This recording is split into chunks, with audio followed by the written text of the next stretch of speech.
How much time do we have left? Not much. Uh-oh, the audience is already seated.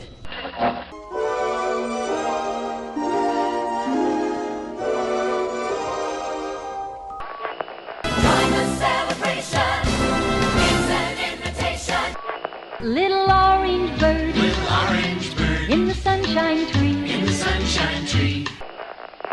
Featured today at the Metropolis Science Center is the greatest invention of all time, a time machine. Come celebrate again all the wonder and joy, the laughter and delight that is so much a part of our tradition here in Walt Disney World's Magic Kingdom. Come with us. When you wish upon a star. WDW Radio, your information station. Hello, everybody, and welcome to the WDW Radio Show, your Walt Disney World information station. I am your host, Lou Mongello, and this is show number 123 for the week of June 14th, 2009. Thank you for tuning in once again. We're going to start off this week's show with a trip to the Walt Disney World rumor mill, as I'll touch on a few interesting rumors about what may be coming and what may be going to and from the parks, as well as some news from Walt Disney World about a new service, pass holder preview, and a special offer. It's time to answer your listener emails again this week, as the inbox is getting full. Becky Mankin joins me to tackle questions about everything from our recommended moderate resorts to things to do at night, character connections at the parks and resorts, and of course, dining.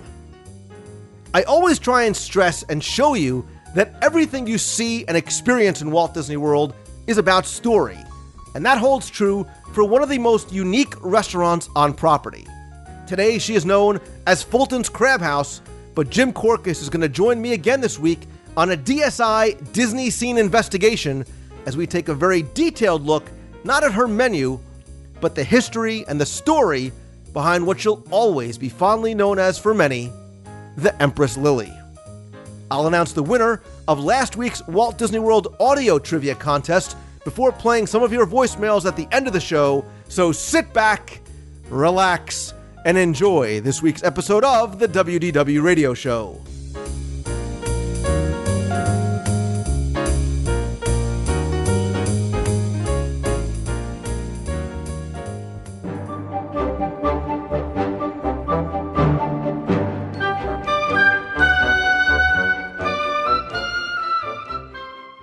We'll start off this week's news with some information about a new service available to guests who are staying on Walt Disney World property. Disney announced the new Mobile Room Ready notification service for guests staying at Disney resorts, which is now available and allows guests who arrive prior to their check-in time at Disney-owned and operated hotels to receive either a text message or automated voice message when their room is ready. So now, during the check-in process at your Disney resort, you can provide a cell phone or mobile phone number and request a return notification preference. So now when your room is ready, you'll get either a text message or an automated call sent directly to your cell phone with the room number and letting you know that the room is ready for you to go in. Guests may, of course, choose not to participate in this service and still be able to call the resort's room availability telephone number provided to them at check-in.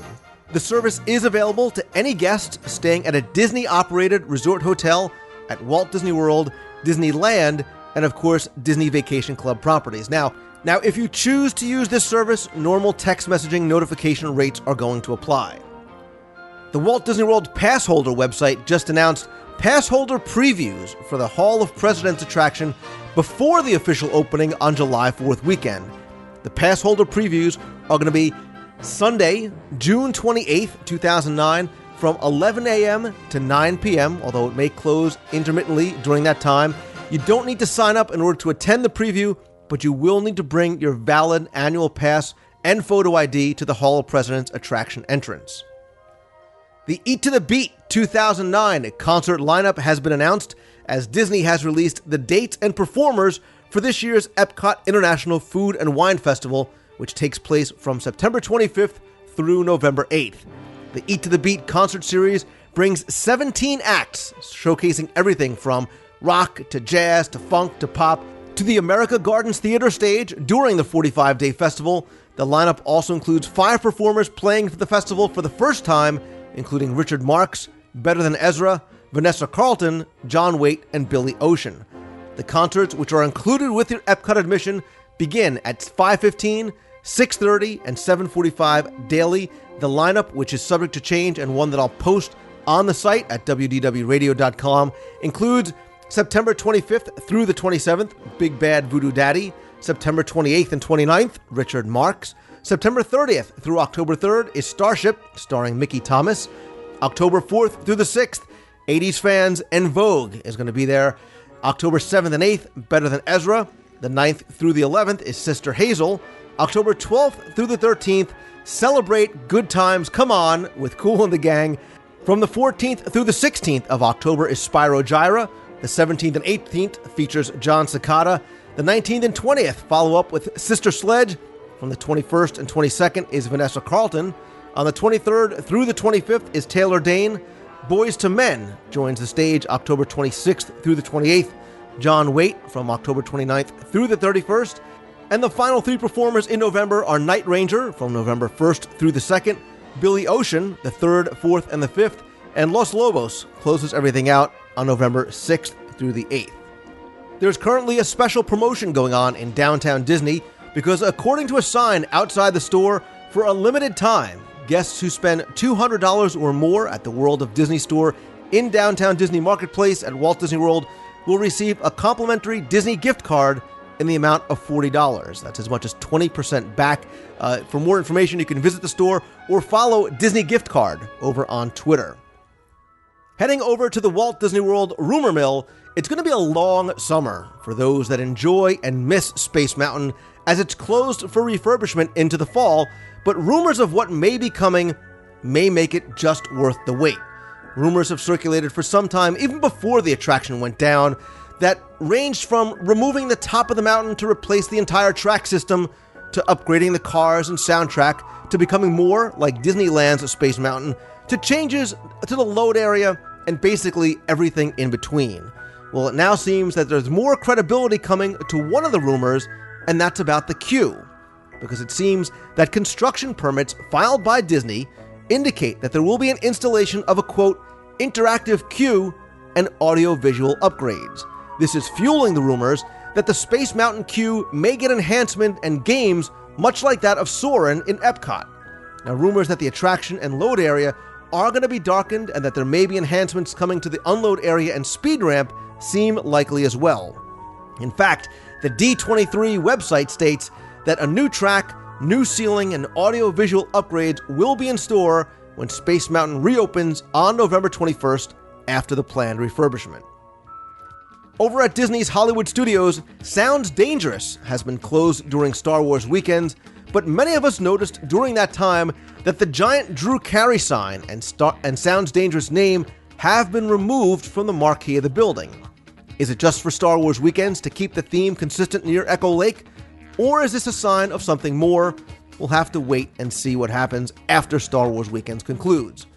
Speaking of closures, we all know about the closing of Pleasure Island's clubs and shops, but a very small, very quiet bunch of rumors are beginning to swirl that there may be plans, and possibly big plans, for Pleasure Island, and that we may be getting an announcement in the next couple of months from Disney. Now, of course, we will be paying very close attention to this, but here's a question for you. What would you do with Pleasure Island? If you were given control and a budget, what would you transform the now closed clubs and venues and restaurants into?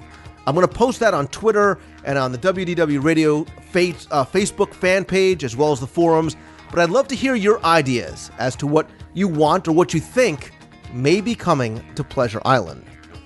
Two things that seem very certain that are coming is a new Snow White meet and greet area next to the former temporary location next to the Germany Pavilion in Epcot. That is set to open at the end of this month.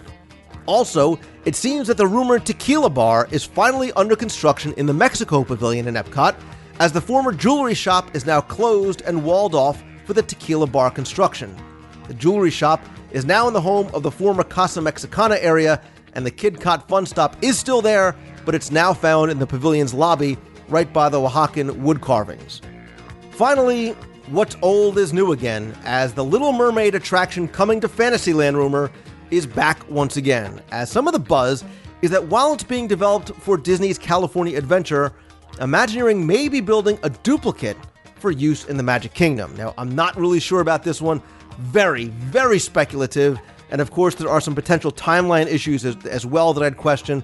But again, as with all these rumors, it's fun to imagine and of course discuss. And I'm going to ask you to come and do just that over in the forums, via email, on the Facebook fan page, or leave your thoughts on the voicemail. Again, you can email me at lou@wdwradio.com, and the voicemail is 888-703-2171, and there's links to the Facebook fan page and the forums right on the homepage of WDWradio.com.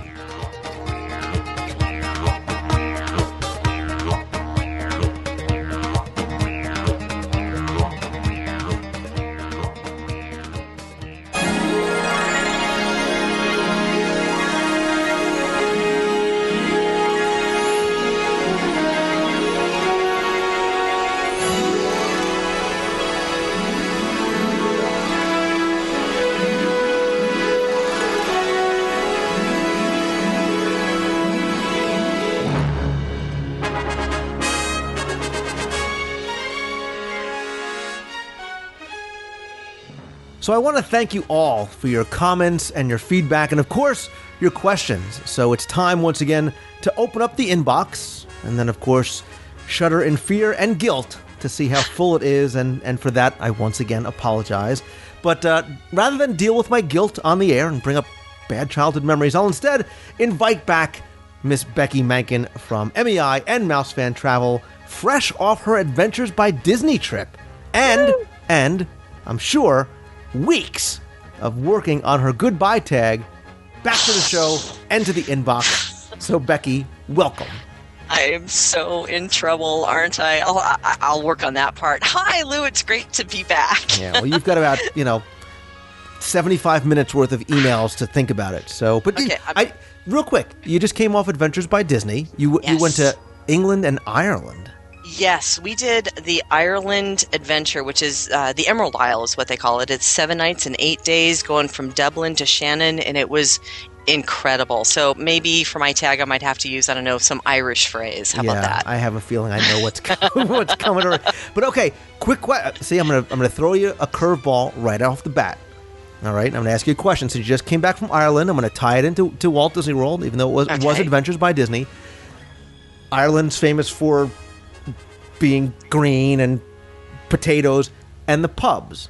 So tell me, how accurate of a pub is Raglan Road in downtown Disney compared to what you saw in Ireland? Oh my gosh, what a great question. It is very comparable, as a matter of fact. It's actually a little bit more updated. Raglan Road, of course, is probably a little bit more modern, I would say, in its design. But in comparison to a lot of the pubs that we saw along the way, it's a wonderful example of the types of pubs that you find in Ireland, especially in Dublin. As a matter of fact, one of the pubs that we were at in the area, the Temple Bar, reminded me a lot with the festive singing and the entertainment that was going on. Just a wonderful, wonderful experience. And just, I was only kidding. Ireland, I'm sure, is famous for much more than pubs and potatoes and Guinness. Guinness, right? Guinness, lots of sheep, and by the way, lazy cows. As opposed to those really active cows that we have here in America?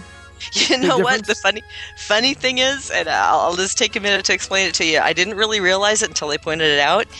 In America, when you drive around, you see cows are usually up and grazing and walking around. In Ireland, they are just sitting down and enjoying the sunshine when it's out, and they're lazy cows. You can direct all those emails directly to Becky. It's mousefantravel.com. That's where. But let's move from Ireland. Let's move a little bit away from Ireland. We're going to move to our first question, which is probably as far from Ireland themed as possible. It comes from WDW Donna, who first tells us a little bit about some character experiences that she has, and that her new favorite character breakfast is Ohana. Not a bad choice. Not a bad choice. Her kids love Lilo and Stitch. That's where they saw Lilo. We'll have to talk about character breakfast one of these. And all right, real quick, favorite character breakfast? Go. Chef Mickey's. I knew it. I knew you were going to go for the easy one. It still is. Well, it's not that it's the easy one. It's the characters. It's the draw of the classics. And I have a connection and a tie to it because that was the first character breakfast I ever did. So it just takes me back to that, little bit of my youth and seeing those characters that are the classic characters. And you know what people are saying, right? Right. 30 seconds in, it's already talking about food and drink. So not my fault. Not my fault. Anyway, Donna does have a question, and she says that they are interested in Coronado Springs. Again, probably as far from Ireland as you can get. She said it looks so pretty, but I can't seem to find many reviews about it from guests. Have you been there? We've stayed at all the Valley resorts except for Pop. Then you haven't stayed, and that's the best one. And want to try a moderate next time. So it's a toss-up between Coronado Springs and Port Orleans or Dixie Landings. She says, I know it's Riverside, but I like Dixie Landings better. Again, that's from WDW Donna. All right, real quick, before we get into Coronado Springs, between Coronado, Port Orleans, or Dixie Landings, better known to you and me as French Quarter and Riverside, which of the three, if you had a choice, do you prefer? For me, personally, it's without question Riverside. Okay. I'm going to tell you that I'm also with you. It's also one of the Port Orleans resorts. Why do you choose Riverside over French Quarter? I like the Riverside. I think I just like the theming and the environment over there a little bit better than I do at French Quarter. While I do enjoy French Quarter, there's something about the atmosphere of the Riverside that I just really enjoy. Plus, I like having boat rides right there as well.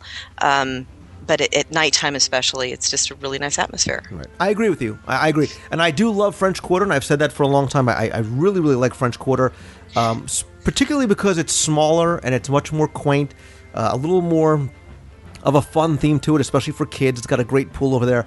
But I love Riverside. And the reason why I like it too, I'm saying this half jokingly, is because they do have sit-down restaurants as opposed to French Quarter, which just has the quick service meals over there.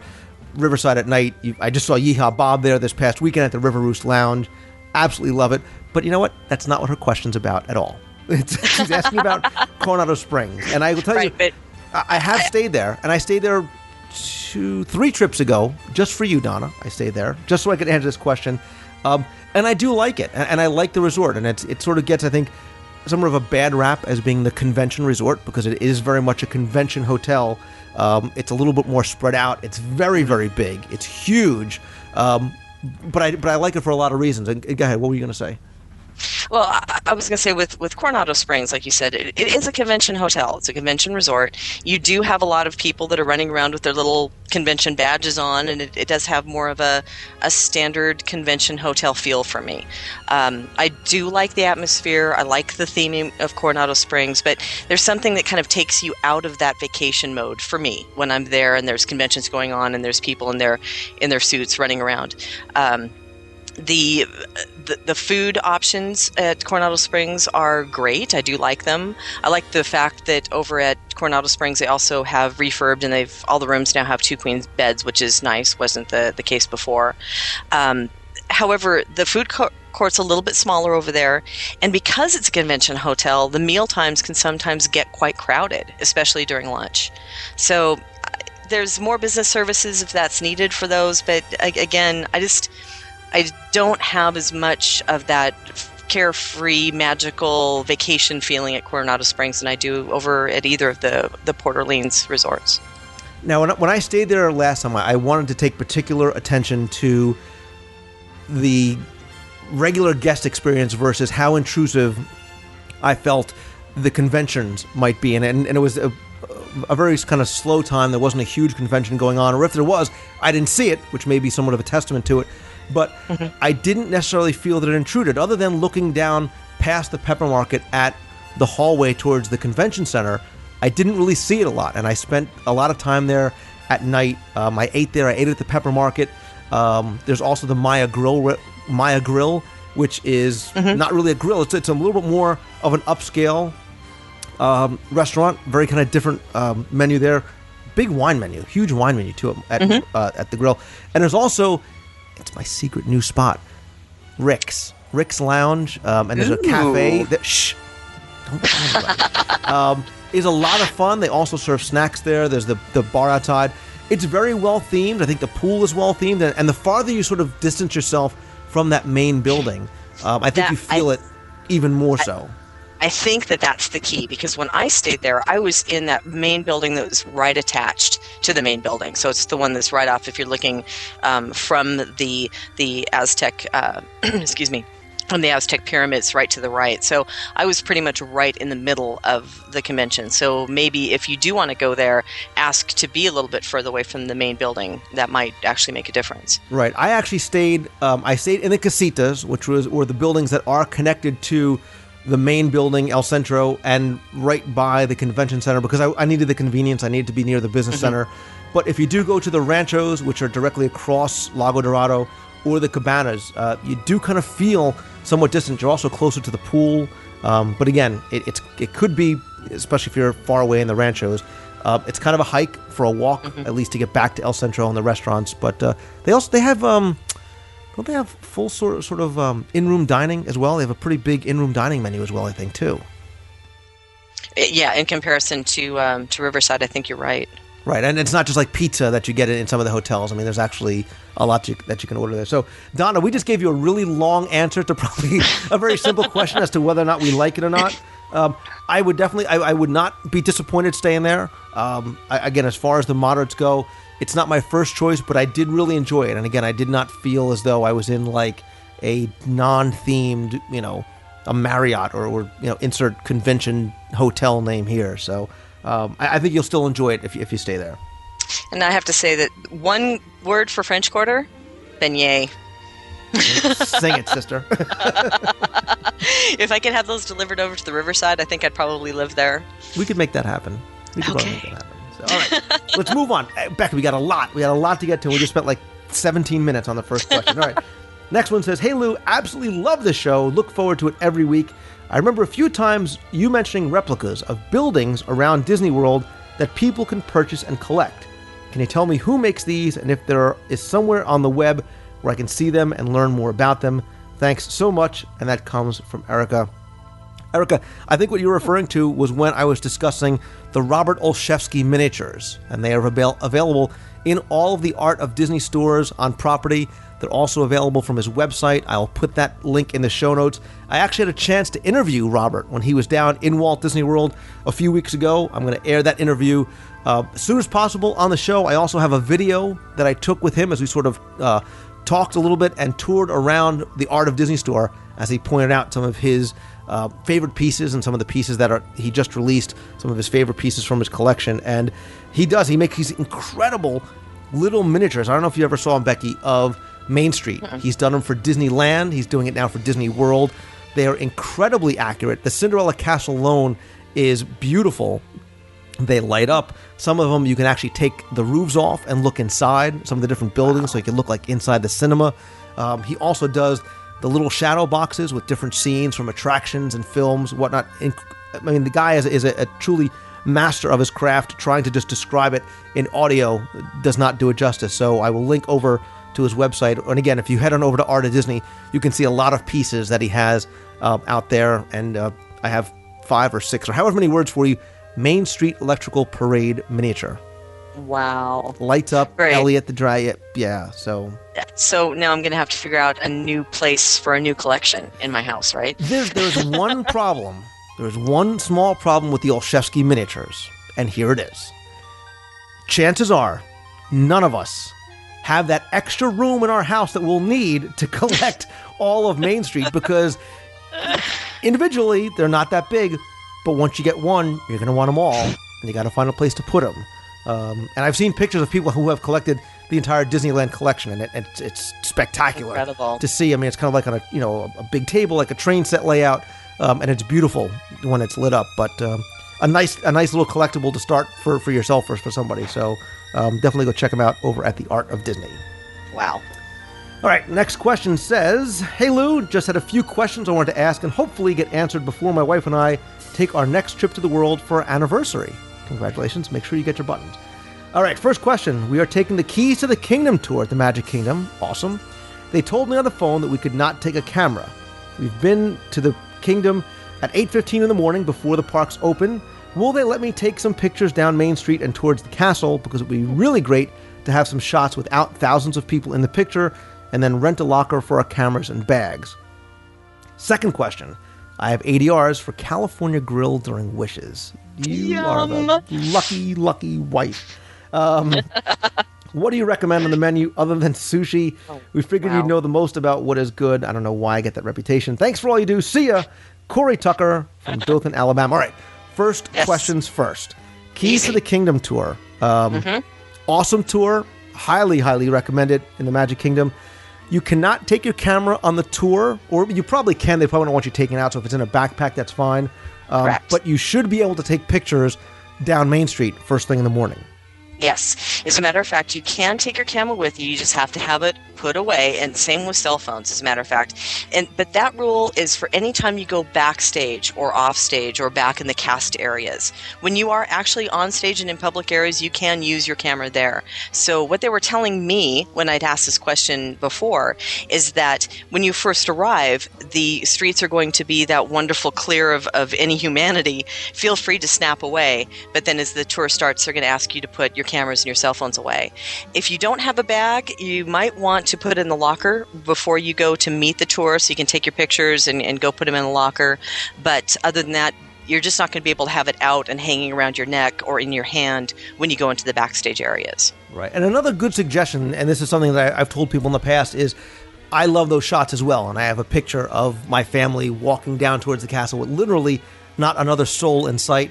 There's a much easier way to try and get that picture, and that is to get the first ADR in the morning as possible at Crystal Palace, because they will let you in before the park opens, and oftentimes there will be nobody, not a single solitary soul on Main Street, except maybe that one cast member at the end who's saying, okay, come on, moving along, come on down, this is where you want to come and eat. But with the a little bit of water on the ground and the castle in the distance and the sun just coming up, it's a spectacular picture, and you don't need to take Keys to the Kingdom tour to do it. But let's move on to the important part of our question, shall we? Food! Sorry. I'm down over there. Well, California Grill is quickly becoming one of my very favorites. First piece of advice, of course, is make sure you have a hearty appetite before you go, because lots of great things on the menu besides sushi. I don't know about you, but I love the flatbreads for the appetizer. I'm with you. The 3 cheese is my favorite. Yum. Be a little different. Fig and Serrano ham. Ooh. This red onion marmalade and cheese. Oh my god! You can make a meal literally out of the flatbreads and the appetizers. Yeah, you could absolutely. The other thing I love on the menu, the risotto. They actually have a goat cheese risotto, but I'm actually not a huge fan of goat cheese. But the chef actually was kind enough to whip up a Parmesan version of the risotto that was just awesome. Yeah. Sorry, food. Pork tenderloin. They have a wonderful filet that I really enjoy. And then I have some friends who can't say enough about the scallops as well. So those are all great choices. I'm actually going to go with things that you did not, although you mentioned almost everything on the menu. The pan-roasted grouper is a great, light, very, very fresh piece of fish. All the food here is very, very fresh. I mean, that's why the menu changes so very often. You might go 1 month, see certain things on the menu, go a month later, and there'll be very different items on there because everything is fresh. But they also make a handmade Japanese pumpkin ravioli with wild mushrooms. Is phenomenal. Phenomenal. Almost as phenomenal as the desserts. That's such a great place to go. All right, I will say that I do enjoy their cheese board and their wine pairings as well. So for those who aren't really into sweets, that's a nice way to cap off the end of your meal. But yeah, desserts, the creme brulee. Yeah, afford yourself enough of an appetite when you go there, and afford yourself enough time to really. You can make this a dining experience again if you time it right and you're going during Wishes. All the better. But it's a phenomenal restaurant. The food is excellent. The service is outstanding. And service has always been exceptional there. And again, the wine pairings and things like that as well. Desserts, appetizers. You know what I think, Becky? Since I didn't... And by the way, thanks for letting everybody know that I made good on my taking you to the waves. Thank you very, very much, by the way. Now maybe you can take me to California Grill. I'll tell you what. I will allow you. A live review of California Grill for the show. You got it. On video, maybe. So dress nice. And wear a bib. So... A bib? Is that for all the chocolate sauces? It's going to be like being thrown around from the... All right, the other dessert I have to just throw out there, the chocolate cake, the lava chocolate, dark, yummy, warm filling stuff. They have it with a raspberry, but you can actually ask them to sub in caramel as well. Yum. Just so you know. Just on that alone. All right, we're going to the California Grill. All right, okay. Because I'm going to get the Remy Martin Louis XIII cognac as well. Is that cool? That will be your. It's only $1.20. I was just say that'll be on your credit card, Lou, right? We're doing it all in the name of research. We're doing it for the listeners, really, because there might be that guy out there that wants to have $125 an ounce cognac. So right. Let's move along. Let's move along. Yeah. We have way too much to go. Anyway, Lou, I'm going to Walt Disney World in 21 days. It's going to be my first trip in 5 years and my boyfriend's first trip ever. Since I've booked the trip, I started to look for information online and came across your podcast, and I think it's great. Well, that's why I'm reading this on the air. We're only going to be in the parks for 2 days. Oh, tough. Tough for the first time, only 2 days. Specifically, the Magic Kingdom and Hollywood Studios. Unfortunately, no Fantasmic that night. I know. Big sad about that. Big sad. We are celebrating his college graduation, and I am paying for the entire thing. Elise's boyfriend, you, sir, are a lucky man. So, her question is this. How can we get the most out of our trip without trying to stretch ourselves out too much? That's tough. But they have a reservation at Cinderella's Royal Table. I've read mixed reviews. Again, she says, you seem to know a lot about food at Disney. I will trust your opinion. It's your fault. I would also like to check out Downtown Disney and the Boardwalk since I've never been to either. We're staying at an all-star resort, so what would be the best way to get back and forth from the boardwalk since there is no direct bus route, especially after the parks close?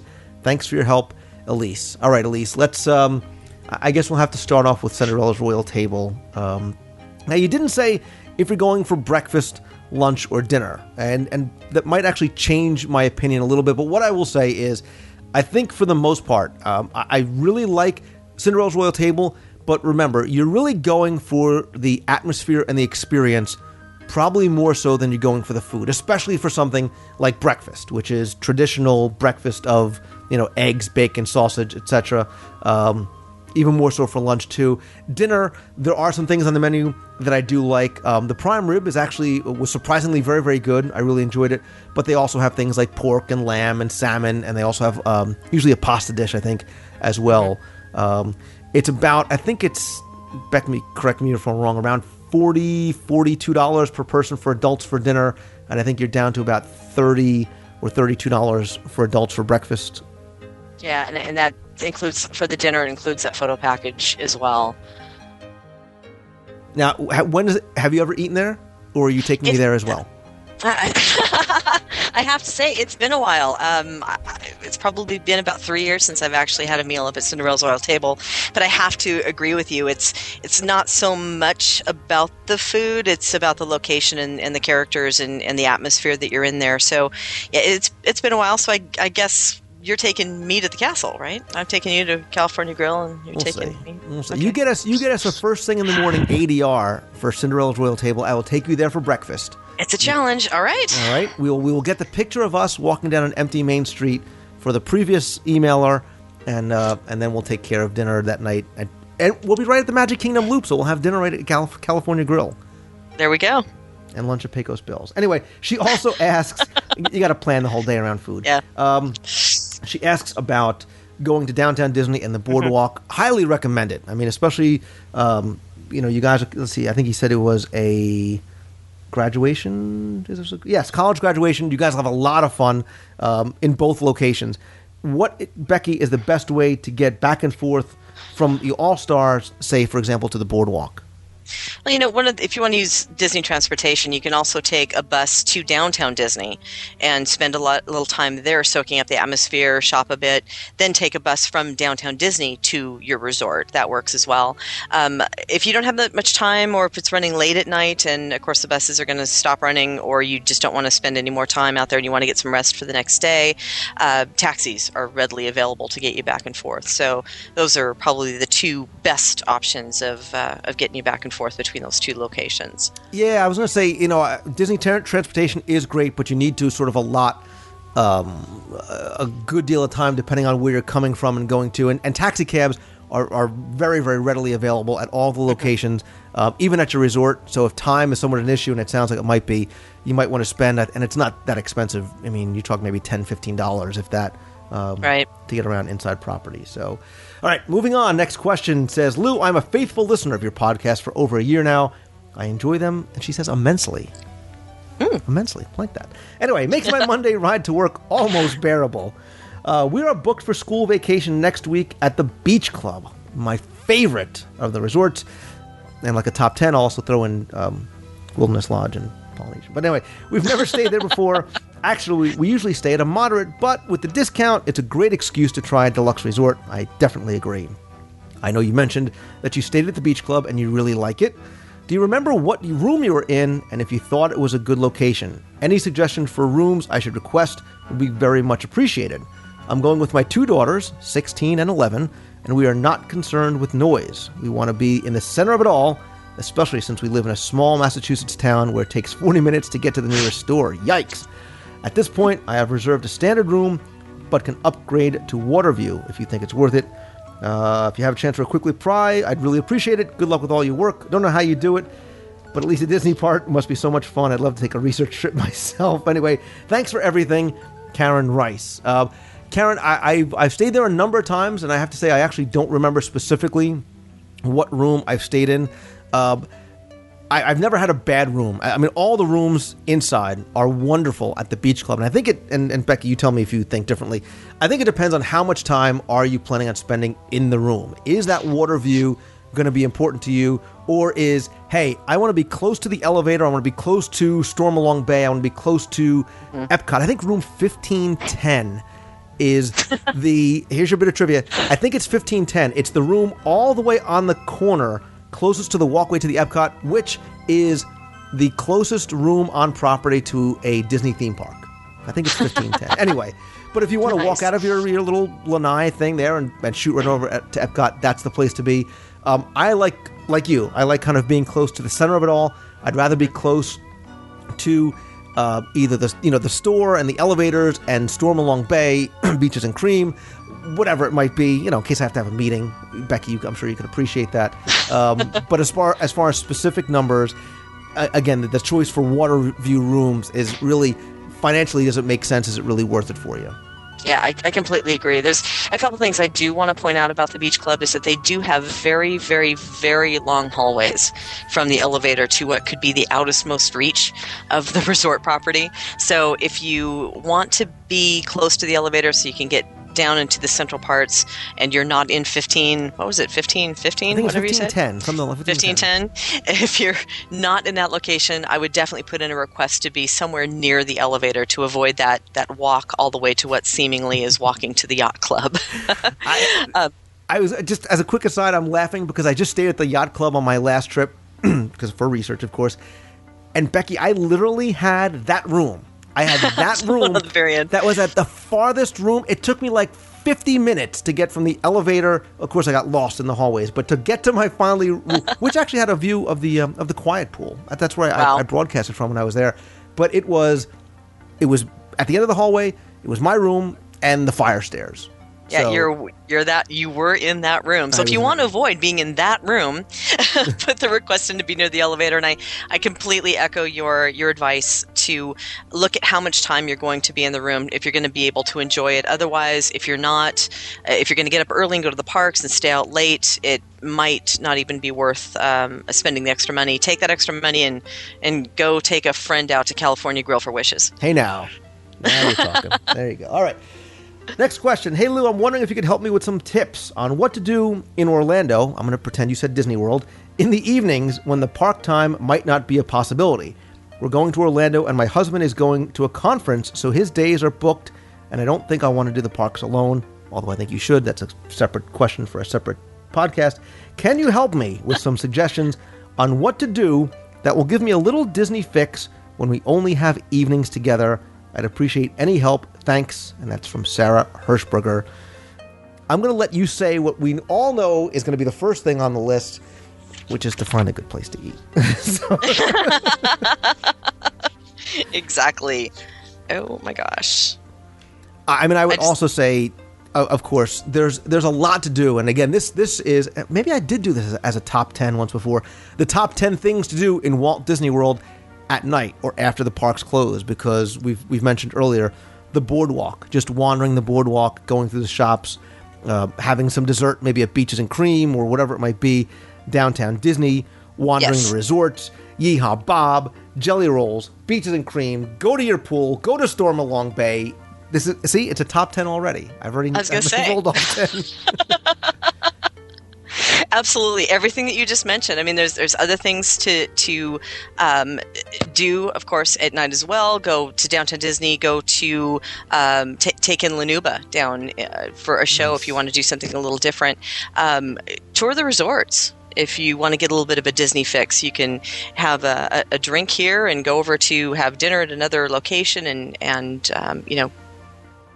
Yeehaw Bob's, Jelly Rolls, everything you just said. I take back what I said, because Sarah, this is what I think you should do, and you can surprise your husband. So he comes back from a long day of boring insurance geometry seminars or whatever he's going to. You come back, get a little dressed up, maybe head on over to Crescent Lake, go to the boardwalk, have a nice dinner. If you're a fish guy, if he's a fish guy, take him to Flying Fish. If he's a meat and potatoes man, take him to Yachtsman Steakhouse. Then walk him out to the marina in front of the yacht club and take him on a ride on Breathless 2.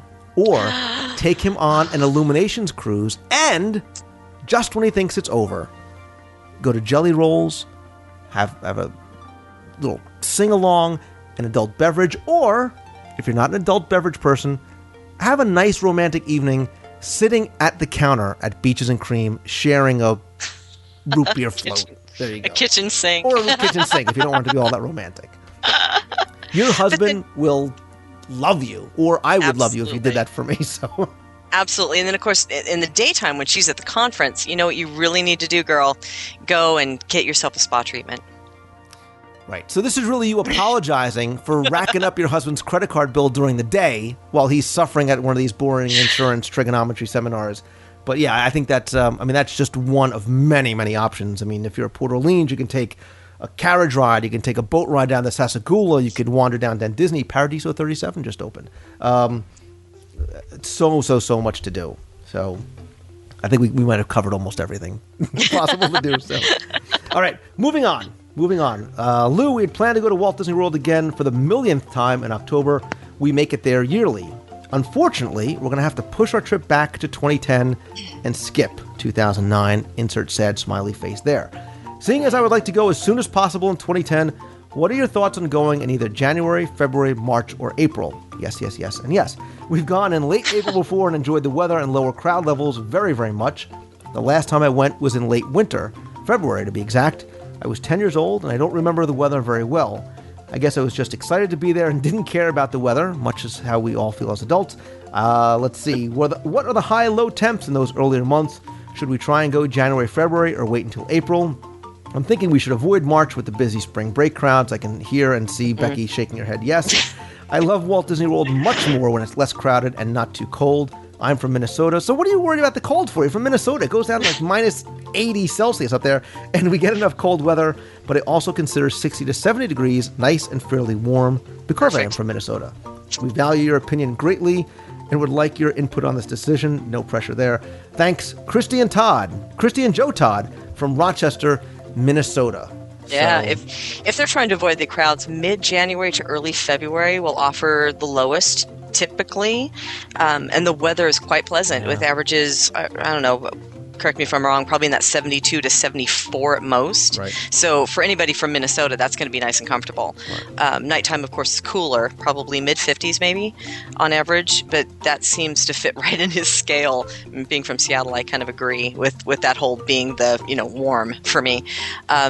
I also agree to avoid March, like the plague, because, of course, you have spring break that happens in there, the school breaks, a bunch of youth groups travel during that time as well, so there's a lot of cheer competitions that are going on in March, and the temperatures start climbing, probably that average 78 to 80 maybe. This year, I believe Easter falls pretty early in April, so you want to avoid that. But general rule of thumb, stay away from holidays, President's Day, Martin Luther King, etc.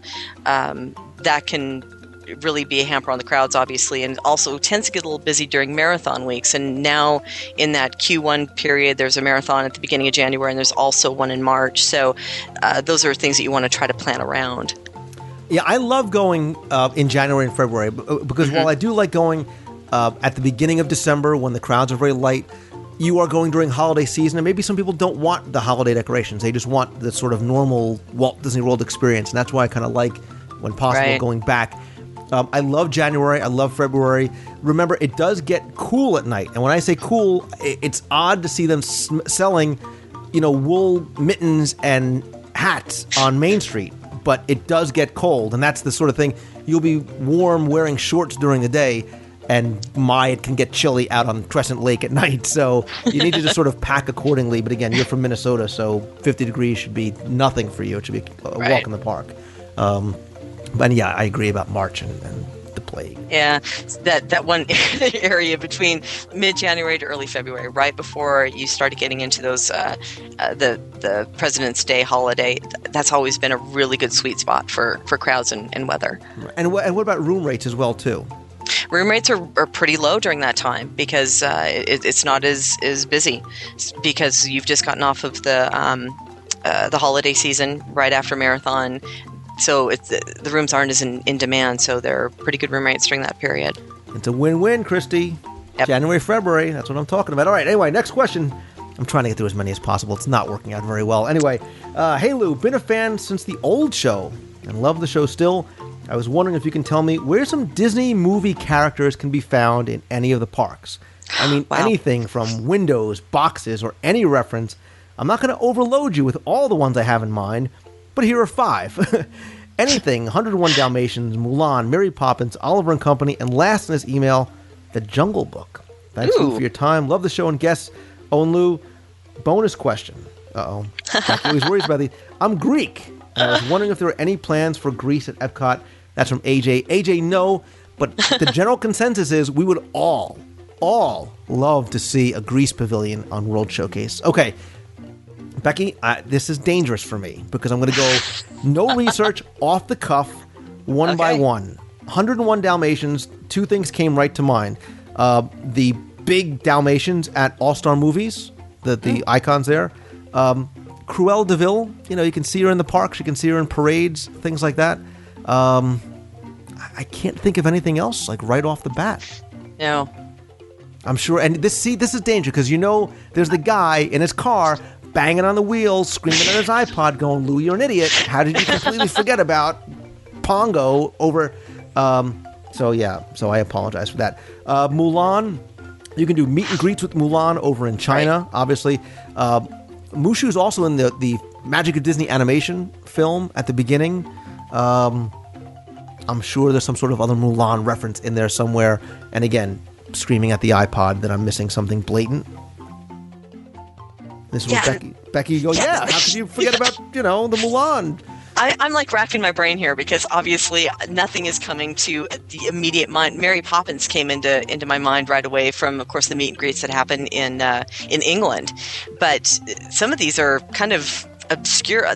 The Jungle Book, of course, I can see some of the meet and greets that happen over at Animal Kingdom. Immediately, my brain kind of went to some of the windows that I've seen in some of the shops that have featured some of these characters. But I can feel it too. People banging on things, and there's going to be emails flying saying, "But how could you possibly have forgotten about this?" And just so we cover our bases. There's obviously also Mary Poppins and the Great Movie Ride. You can meet Bert and Mary also in the Magic Kingdom as well. They shoot on over to the UK Pavilion as soon as they're done there. Baloo, King Louie. Again, both definitely Animal Kingdom. I'm trying to think if I've seen Baloo in the Magic Kingdom. In a parade, yes. He's in a parade, I'm almost sure. Again, I haven't had my coffee. It's late at night. I mean, early in the morning. Whatever the excuse is. Journey into the Jungle Book, Extinct Attraction, Oliver and Company. That's a tough one. I was avoiding that one, but like March, like the plague, I can't think of anything off the top of my head. And again, there's now the woman screaming, how could you forget the Oliver and Company reference on the crate at the Jungle Cruise? I don't know if there is one, but... direct those to Lou at WDW.com. Thank you. Please do, because, again, I didn't sort of research it. I wanted to see how well I could do. So if I am missing something, let me know or post in the forums, kind of share it with everybody. So let's try and get through a couple more real quick, because we are running long and late, as most shows are wont to do. Anyway, Lou, love the podcast. Makes the commute to work go much quicker each morning. I have quite a few questions for you about my upcoming trip, so much for this being short. Anyway, so in September, my husband is taking me to Walt Disney World for my 40th, you can call it your 20th, birthday. We're spending a long weekend at the Poly to celebrate. Well, one thing about listeners, awesome boyfriends, girlfriends, husband and wives. Going there for college graduation, staying at the Polynesian. But has several questions for me and Becky. Yes. I know you love that. Anyway, I do. On my birthday, I would like to ride in the front of the monorail. What are the chances they will allow a party of 2 adults to do that, or is that just reserved for the kids? I've never, ever had that opportunity to do it, and I'm hoping against hope that they will let us ride in front. Let's take these one at a time. You can do that, and it's not just because it's your birthday. Everyone is special at Disney, even us older kids. So best method is to ask the cast member at the monorail station when you approach it, just let them know you're celebrating and you're willing to wait if necessary, because sometimes the car will pull up and there's already people in it. I don't know about you, but I've heard reports that people have had the most luck at the resorts getting into that front car. It does hold 4, so you might have to share with another celebrating couple if you get that lucky to be able to ride, but they will definitely be accommodating. Yeah, and just ask. Just ask, and again, you might have to wait if you want to wait. But again, especially if it's a really crowded time, you might not be able to do it. But we're gonna go quick. Let's see. Someone told me that you can get a birthday button at your resort when you check in. Is that true, or do we have to wait until we get to the parks to get one? I believe you can get one at the resorts, can't you? You absolutely can. As a matter of fact, personally, I prefer this method. So the celebration starts and the recognition begins right away. Magic happens in all kinds of places at Disney, so not just the park. So get it at your check-in. And remember, you can get a button to celebrate anything you want. It doesn't just have to be your birthday or your anniversary. Right. You can celebrate just the fact that you're there and not in Minnesota working. So we've decided to use the free admission option on my birthday. Good call. I've registered online and printed out my certificate. Can we go right to the park, Epcot most likely, or do we have to go to the TTC first to redeem that? Nope, you can visit any guest services counter at the front of any of the former theme parks. Unfortunately, they can't take care of that at the resort, but the guest services booth will be able to do that for you at the theme park. Well, then here you go. So she says, well, when we redeem my certificate, will DH, my darling or Disney husband, be able to go through the same line and entrance as birthday guests, or does he enter somewhere else and we have to meet up on the other side? Nope, you both go through together. It's the same turnstiles. They'll just be giving you the one-day ticket.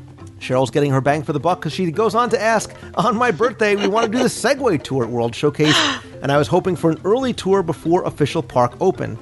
If I'm using the free admission certificate, will we still be able to get into the park before official opening time for our tour, or do we have to book a tour that happens after park opening? Okay, I believe the booth that you have to get the ticket at opens at about 8 a.m. typically.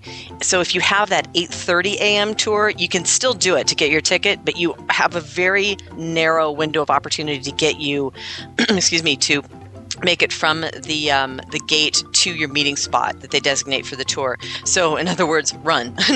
No stopping to look in the windows, no chatting, just get your ticket and go, and you should be able to make it okay. I actually suggest not running and just walking fast. All right. We all need a little bit of exercise to work off the creme brulee. Move on. So several shows ago, again, she mentioned you and Becky spoke about a private dinner at the Grand Floridian, I think it was. Is that on the beach where you can see the water parade? And is it open to anyone? Cheryl, you're thinking big on this trip. I love it. Or is it only open to guests at that hotel? And how do we go about requesting that? And I know we did some research on this one before. It's very pricey, but worth it if you're looking for a unique experience.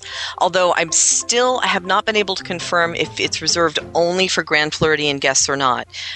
You can call them and ask for the details to see what the current policy is for it. Very romantic experience. As I'm hurrying, I don't have the number right in front of me. Lou, I'll give it to you again for the show notes. Perfect. I think this is the last question she has. During the weekend, we've had plans to eat at Bongo's, the San Angel Inn, and do a character meal at Crystal Palace during the weekend. We're also going to do the Behind the Seeds tour while in Epcot and stop into the Hanes store to make me a special t-shirt. Is there anything else you could suggest, just one, Becky, to make this an extra... First of all, this is already an extra special birthday, Cheryl. Yeah. But even a more super duper extra special birthday. And she says, sorry for all the long and so many questions. Thanks for taking the time, Cheryl. Only one? I think if I was only to pick one, it would be to make sure to wear that celebration button every day of your trip. It's your celebration, and you want people to see that and know that. You'll get wonderful wishes from cast members, lots of smiles, and you never know what surprises might come your way. My answer, I'm going to give you the lawyer answer because I can. Walt Disney World is filled with so many unheralded, unknown, overlooked, incredibly unique and special events and opportunities. Pick one and indulge yourself and really treat yourself. So if it's the Richard Petty driving experience, if it's renting a water mouse, if it's parasailing over Bay Lake, if it's getting the super ultra mega sea wrap massage thing at Mandara, whatever that thing is, treat yourself, because life is too short. You only go around once, and you're only 40 once. Your husband's going to pay for it anyway. So I say treat yourself and worry about it later on, and just really do. You're going to have a memorable experience, so just pick that one super special thing that you really want to do. And if it's something for your husband, if he wants to say, hey, you know what, let's take an afternoon and just kind of go fishing and just spend some time together, do that. And then that's your present to him for your 40th birthday. Good advice. There you go. All right, this next one says, hello, Lou and guest. I think he means Becky. I have another jumble of questions for you. Okay, here we go. Number one, are the bus routes and stops sequence published somewhere? I'm going to the world soon and want to know the bus schedule so that my kids can have to spend the least amount of time on the bus. We're staying at Old Key West, and the kids are 5, 3, and 7 months. I can see why you want to ask that question. Exactly. On average, they run about every 20 minutes, but I'm not aware of an actual schedule. I suspect that they're probably changing pretty consistently based on demand, so I'm not sure if a schedule really exists. Do you know different? My understanding is that no sort of printed schedule does exist, and they do adjust accordingly depending on crowds. My understanding is that if there are people waiting at the bus stop and there's a lot, and there's maybe an unanticipated backlog of guests, they might even dispatch another bus out there to try and pick up any of that overflow. So, but nothing that I can see. But again, 5, 3, and 7 months, depending on the kids, you may want to even think about renting a car. Yeah. Just throwing it out there. Number 2, made ADRs for dinner at the parks and the resorts, but I was wondering if you can make multiple Now the question is, can you make, not should you make, multiple ADRs for the same time at different locations? This way we have options and we can choose where we want to eat, depending on our mood, and of course, cancel the ones we won't use. Should you and can you? You probably did a really good job of clarifying that. Yes, you can. You can. Should you? That's another story, because of course, if you make an ADR, then you're holding something that you may not be using, that another family may be desperately looking for somewhere to eat. So my advice would be, cancel it as soon as possible. If you do make multiple, make sure that you give ample time for somebody else to be able to enjoy that spot. Don't hold them until the last minute, and certainly, don't just let them sit there. Absolutely. I mean, be courteous to other guests who, especially those who want to try and do a walk-up or whatever it might be. Becky, I'm going to quickly put you on the spot. Disney recently introduced the online system to make ADRs. I've played around with it a little bit. Very slick, very impressive. Does that preclude you from overlapping ADRs? That's that's a really good question, because we've played with it and it's still somewhat in testing phases. There were points where we were able to overlap, and there were times that we weren't. I don't know if that was systems issues or if it was literally some sort of policy being put into place with it. Jury's still out on exactly what you can and cannot do with it. I'm a little bit disappointed in some of the suggestions it throws back at you. For example, there's been a couple of opportunities where we've tried to make a reservation for California Grill, and it comes back and says, I'm sorry, that's not available. Would you like to go to Sci-Fi Dine-In?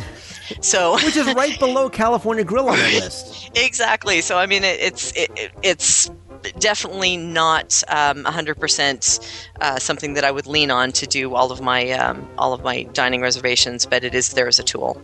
Right. And third, where would you guys get a neat autograph book for the kids to get autographed when they meet the characters? Thanks. That's Matt from Kansas City, who in the chat and on the forums wants me to make sure I say his username is Lou has a monster head. Thanks, Matt Roche. Let's give out Matt Roche's cell phone number, why don't we? Nice, Matt. Yeah. Yeah, you can order them before you go. I do believe, correct me if I'm wrong, DisneyShopping.com came out with some of the things you can order for the parks recently. Yes. That way you can have them before you check in. You can also purchase them at the gift shop at the resort. So the moment you get there, you can run to the gift shop and get a couple. But if you want them beforehand, DisneyShopping.com. Recommend them getting right away so that you don't miss the opportunities. The one thing that I do suggest, bring your own Sharpie, because they can get kind of pricey in the gift shops, but make sure the pen that you bring is large enough for a large hand to fit around, because of course the characters have rather big fingers, so you don't want to just get a teeny little pen. Exactly. And I think a voicemail over a couple of weeks ago when after we did a segment about getting character autographs. I did a segment with Chuck Lineberger on the show. You should listen back, probably somewhere in like the 110, 115 shows. Somebody else came back, had a suggestion. You can go to craft stores, you can go to some of your local stores even before you leave. Get books that maybe you can put the picture of a character on the left-hand side, put the character's autograph on the right-hand side, so now you have sort of the photographic memory to attach with the autograph itself. Yeah. And if you're looking to save money too, and if there's places, if you happen to go off property, some of the local places like Walgreens they are official Disney licensed autograph books, maybe a little bit cheaper than you get in the parks, and again, gives you a chance to get it, maybe give it to your kids as a present before you even get there, so they have it in hand, because if you get there at rope drop, there's sometimes an immediate rush to get into Town Square for some of the autographs. Saves you some time there. Right. So, Becky, we have a lot more questions to go, but we're running way, way long, so I'm going to pick one more, and we'll have to pick this up next time. So, and I didn't pick this one specifically because it has food, just because it's next on the list. And it comes from, now I think it's Jason Fleetwood from Pennsylvania or Jason from Fleetwood, Pennsylvania. So either way, Jason says, "Hey Lou, love the show. Please keep up the great work and keeping everyone entertained every week." Thank you very much. Jason has 2 dining questions for us.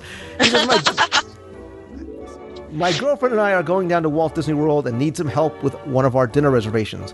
We're going to be on the dining plan, and we're interested in dinner at the World Showcase in Epcot. So number 1, he says, as of now, China's 9 Dragons is currently not accepting the Disney dining plan. Every time I ask Disney about it, they keep suggesting that I book my ADR, and if it's still not on the list when we're there, to cancel the reservation. I was wondering if you heard anything more concrete about the restaurant. I think what happens, Becky, is as each year, as they renew, sometimes the third-party restaurants don't get added to the list right away until maybe those contracts are renewed. Eventually, they seem to eventually do it. Maybe when Jason wrote his email, that was the case. But I believe China is part of the dining plan now, isn't it? Yeah, I believe it is. I haven't heard any change on 9 Dragons at all. So that one definitely should be part of the dining plan, as far as I know. Yeah, I think that's just what happens, Jason.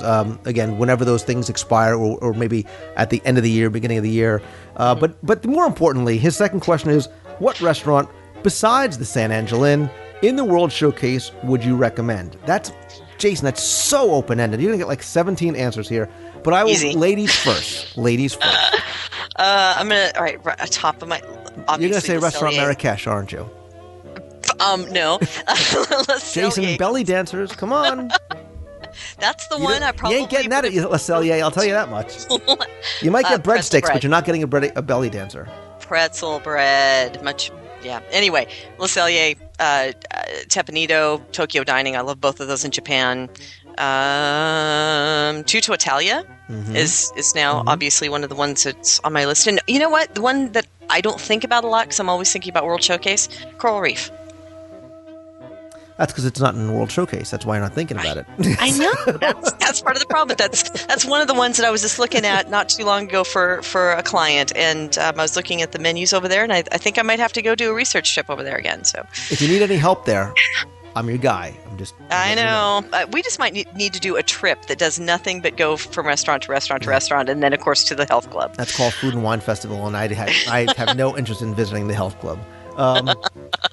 I'm going to try and not pull a Becky or a Lou, and I'm going to try and give you one answer. And it's tough because so many different options. How casual do you want to be? How adventurous do you want to be? What's your palate like? You're saying San Angel Inn, so maybe you're I'm assuming that you're liking the Mexican.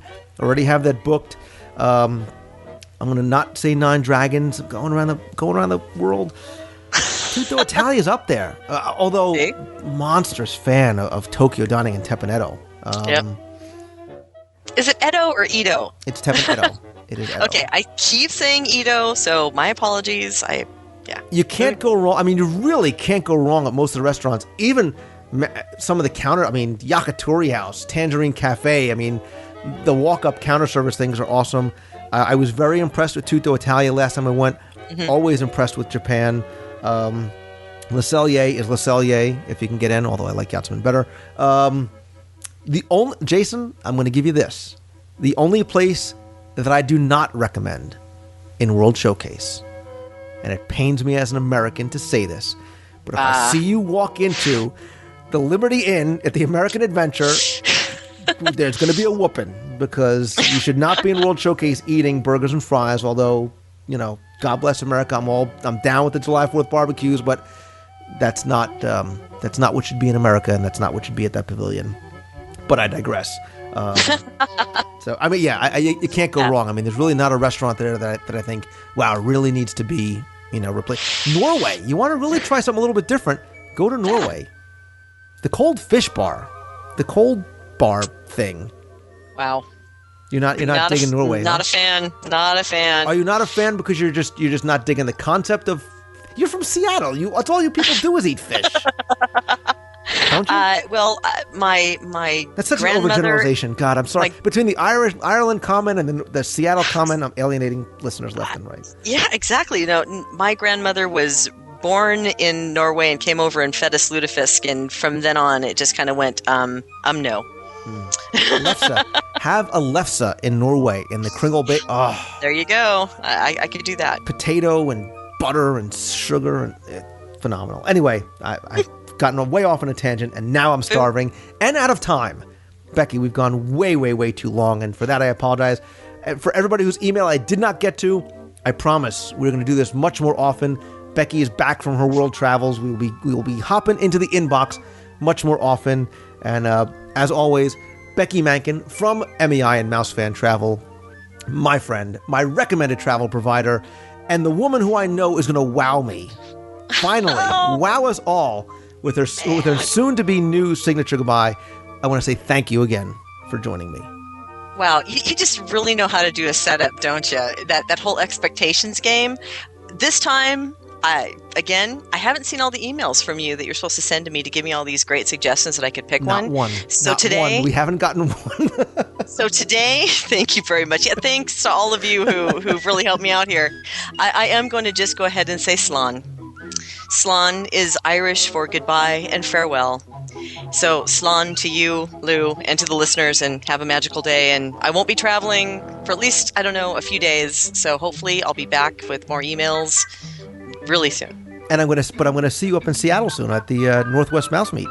Yes, absolutely. August 15th. Looking forward to that. I'm coming out to Seattle because I want me some cold fish.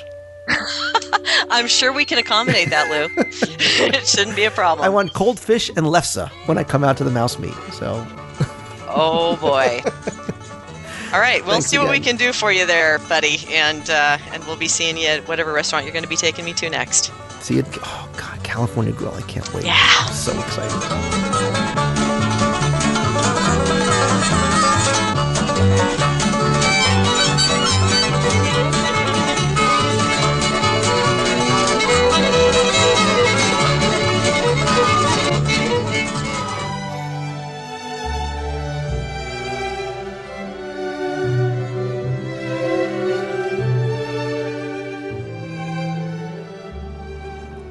Unique.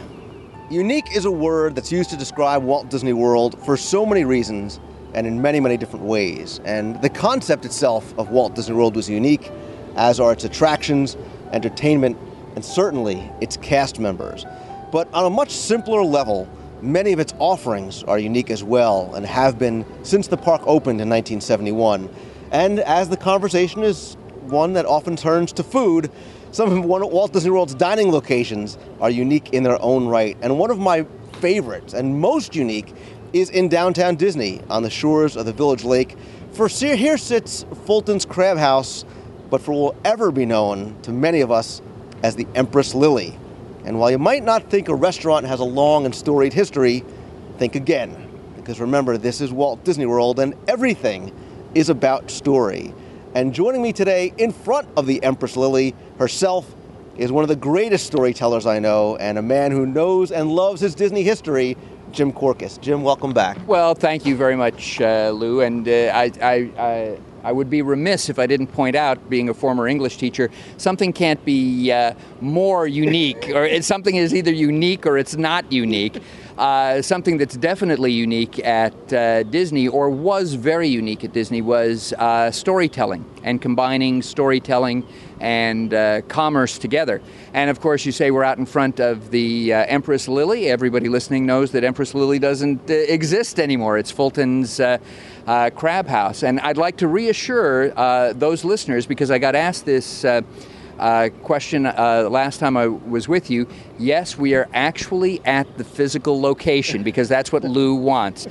We could be in a nice air-conditioned studio having Disney princesses peel grapes for us and have index cards in front of us and a computer so we can check things. But no, we're out here in the heat and the humidity on this wonderful morning in front of here to tell, again, some wonderful stories in the hopes that those people who are listening will now have a better appreciation when they come to the area, or more importantly, help share those stories with their friends and family. And if we sit here long enough, we might actually be able to have dinner at the Empress. I mean, it's the morning right now, but we can probably, get 8 hours worth of content out of this. Oh, gosh, absolutely. And as I told you, I've never eaten at Fulton's Crab House. I never ate at Empress Lily. I regret all of those missed opportunities. When I used to interview animators out in California, and they were in their 70s and 80s, they all pretty much said the same thing. Jim, when you come to the end of your life, you don't regret those things that you did. You can forgive yourself. You regret those things that you never did. You had the opportunity to do it, but because you were scared or you were just distracted by something else, you never did it. And so that's why I'm glad that we're taking the opportunity now to finally record the stories of the Empress Lily and not let it go even a day more without that being out there for people to have. And again, we'll have to eat here because I want to make sure I contribute to really fulfilling your life experience, and Fulton's is one of them. But, I actually did eat here, and I ate here as a kid, and that's sort of what predicated the piece, because I'd gotten an email a few weeks ago from someone who said, I remember having a character breakfast on a boat somewhere, and I'm not exactly sure where it was. And I answered the email sort of very much glossing over the Empress Lily. But I think, and I said at the time that she really deserves her due because there is a great story and there is a long history behind her. And I remember as a kid coming here for a very unique character breakfast. And I still, on my wall, Jim, have to this day a framed little scroll that they sort of gave you with all the characters around it and Captain Hook, all the classic Disney characters that was signed, I believe, by Mickey Mouse. Right, and you got cheated, Lou, because when the character breakfast first came out, you could actually get a pennant. And on the pennant was Empress Lily character breakfast, and there was a wonderful drawing of the Empress Lily and Mickey and Minnie in costume over there.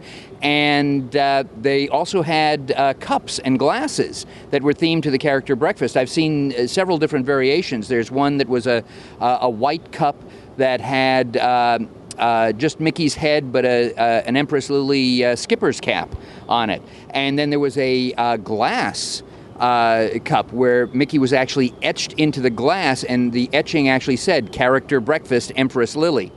So I'm glad you got the certificate, and I'm glad you're excited about the certificate, but there was so much more you could have had. And again, people listening today, they're going to hear so much more about this. Well, see, I got the pennant. I cheated. Okay. I cheated my parents, and I got the pennant on eBay.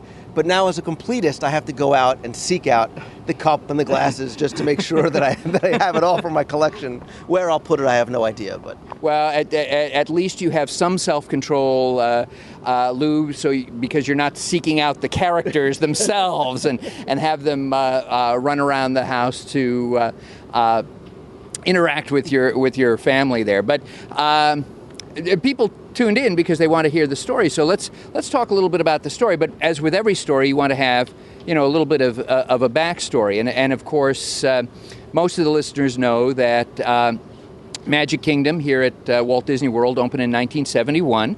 And there were also some resorts that opened as well, the Polynesian, the Contemporary, Fort Wilderness, but that was all surrounded around the Magic Kingdom, which is in the north part of the property here. And unfortunately, the gas crisis and all that prevented some expansion, but expansion did take place. And so in 1974 in this area, they built the Disney Village Resort, which later became the Disney Institute, and today is the Disney Vacation Club Saratoga Springs. But that was going to be a small, quiet little resort area, and just up the block was the Motor Inn Plaza, INN, the Motor Inn Plaza. And of course it was Motor Inn because you had your car and you motored in. And so you had the Dutch Inn, you had the Royal Inn, you had the Travel Lodge, you had Howard Johnson's. And that eventually evolved into Hotel Plaza Boulevard as we know it today. But again, everything was up to the north of property. So you needed a support area for that Disney Village Resort and for the Motor Inn Plaza. So in 1975, the Lake Buena Vista Shopping Village opened up. And it really was a small town village. In fact, the slogan was, come visit the quiet corner of the world. And there was a barber shop, a post office, a pharmacy, a candle shop. It really was like a little small shipping village. And in fact, you said you actually visited it that time and saw some things, right? my mother loved coming here, so I remember being here a lot. But I remember, and correct me if I'm wrong, I remember, not that this is where my mother was going, but I remember a liquor store. I remember like a small grocery store. I mean, she was big at the candle shop, but I remember seeing some of those things, and it didn't feel like a very like commercial, everything was like a merchandise shop. It was, like you said, like a real little village. Absolutely correct. And again, it became very popular too because especially for the locals and the tourists as well, because you could go and you could purchase Disney merchandise and get Disney quality service without going into the Magic Kingdom or without staying at one of the resorts or without going downtown to downtown Orlando, Church Street Station, whatever. And well, the area too. I mean, at one point, Disney was actually going to have residents here. I mean, very early on, weren't they going to sell, sell homes and sell some of the condos, and what ended up being, Saratoga Springs in this area? Absolutely. But again, as I tell people, Disney's middle name is Jell-O. So even though something gets announced or something is planned, it constantly redevelops. And one of the things they immediately saw was that this was such a successful area that we need to expand this. And so, again, you see some of those little shops leaving, and you're getting more higher-end retail shops going in. And they wanted to start a big expansion starting in 1977.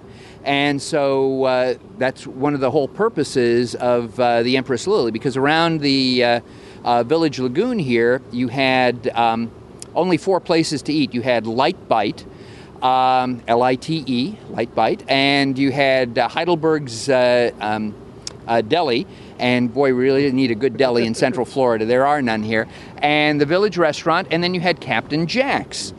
And that reminds me about, how important it is to have the story, because I was out here a week or two ago with my brother, and we ate over there at Captain Jack's, and I heard somebody at the other table who was obviously the Disney expert in their group spouting off about, yes, how this is an example of synergy, that Captain Jack relates to Captain Jack Sparrow, and, how come Disney didn't go with the pirate theme because it would scare kids over here, and all of that. And I almost want to say, no, it's called Captain Jack because it was in honor of a Disney legend, Jack Lindquist, who loved fishing and all of that. And for those people who don't know who Jack is, go to the Disney Legends page, because that will be good, and then you'll discover some other Disney legends as well.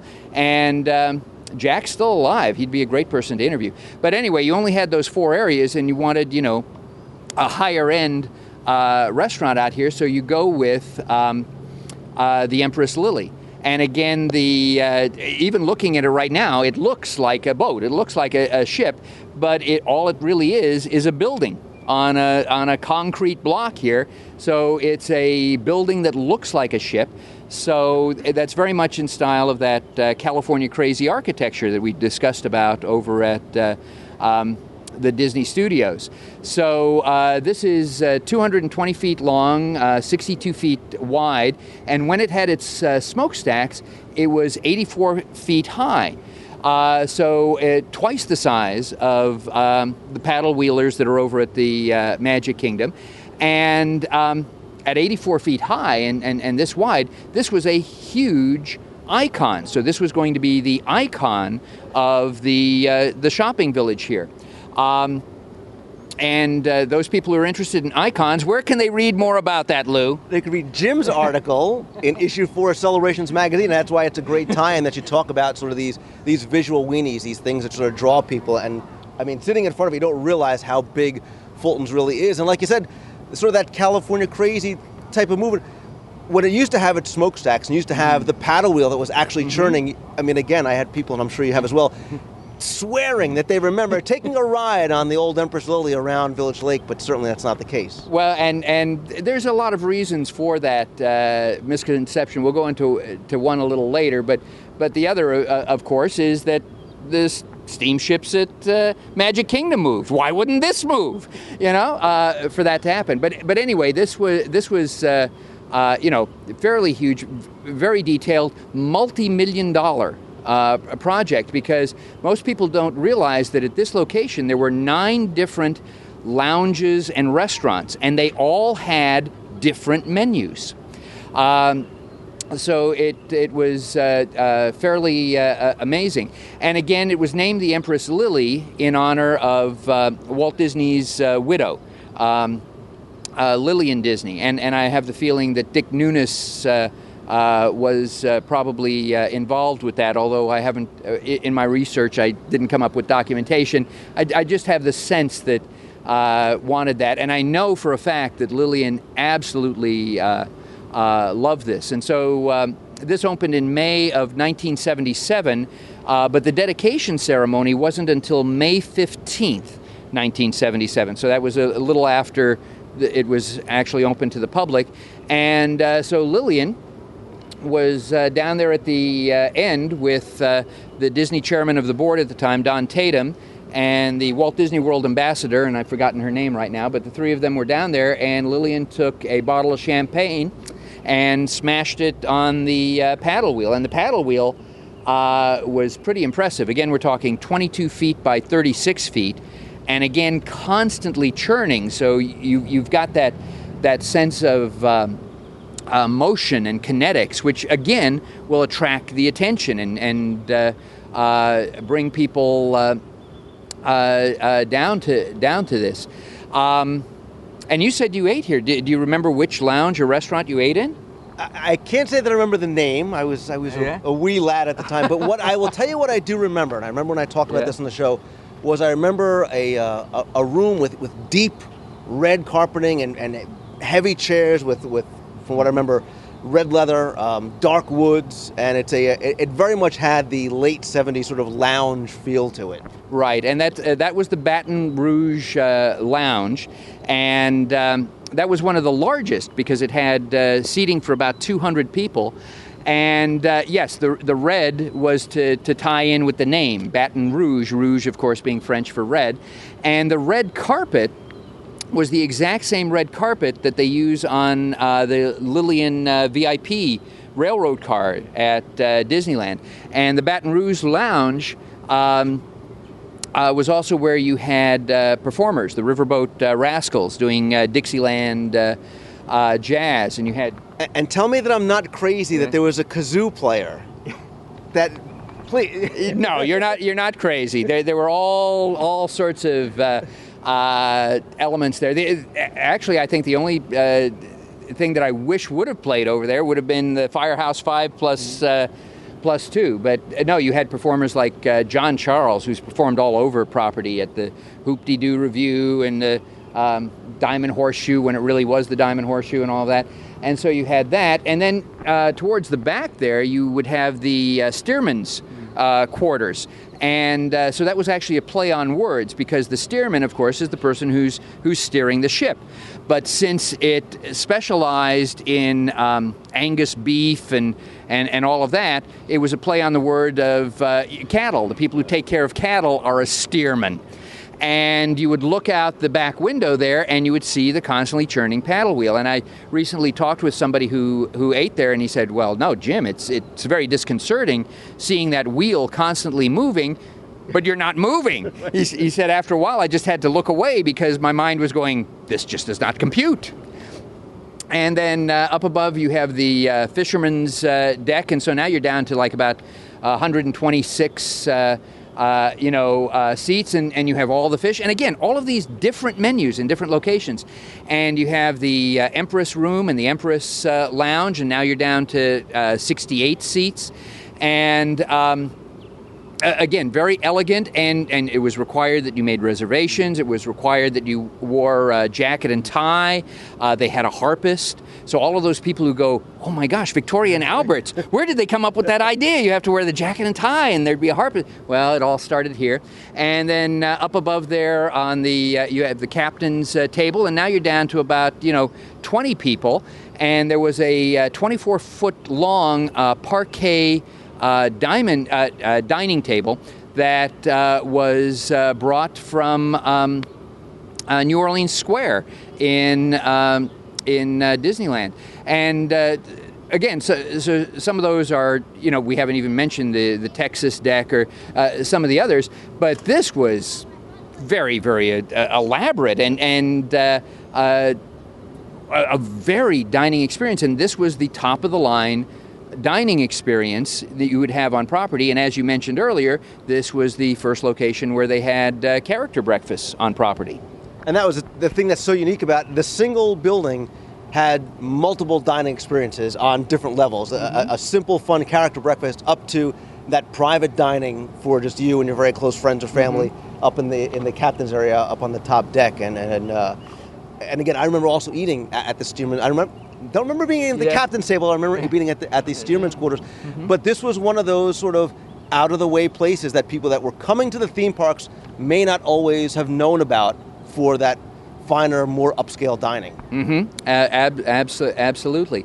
But, and in fact, it was so popular that this was going to be the keystone for the expansion of this area. Because as we're sitting here, we can look over and we can see that, we have Pleasure Island over here to the side. That wasn't the original plan for this area. The original plan for this area was, and Dick Nunes announced this in 1981, that this was going to be themed like New Orleans Square in Disneyland. And so they'd be building over here, but the bottom floor would all be the shops, but the upper floor would be hotel rooms. and so people would actually live there. And so what had happened is the Empress Lily had pulled in to Port Orleans, to unload cargo and passengers and to take on, and that's why she's still churning. Is she's ready to leave at any minute. But all of this activity, and this was very much in keeping with what Disney constantly tried to do, which was, let's see if we can get a hotel experience where guests not only stay there, but they become part of that show. We talked about that at the studios, about the Hollywood Tower of Terror, that was the original concept. But as you know, 1981, 1982, bad times for the Disney company, right? True.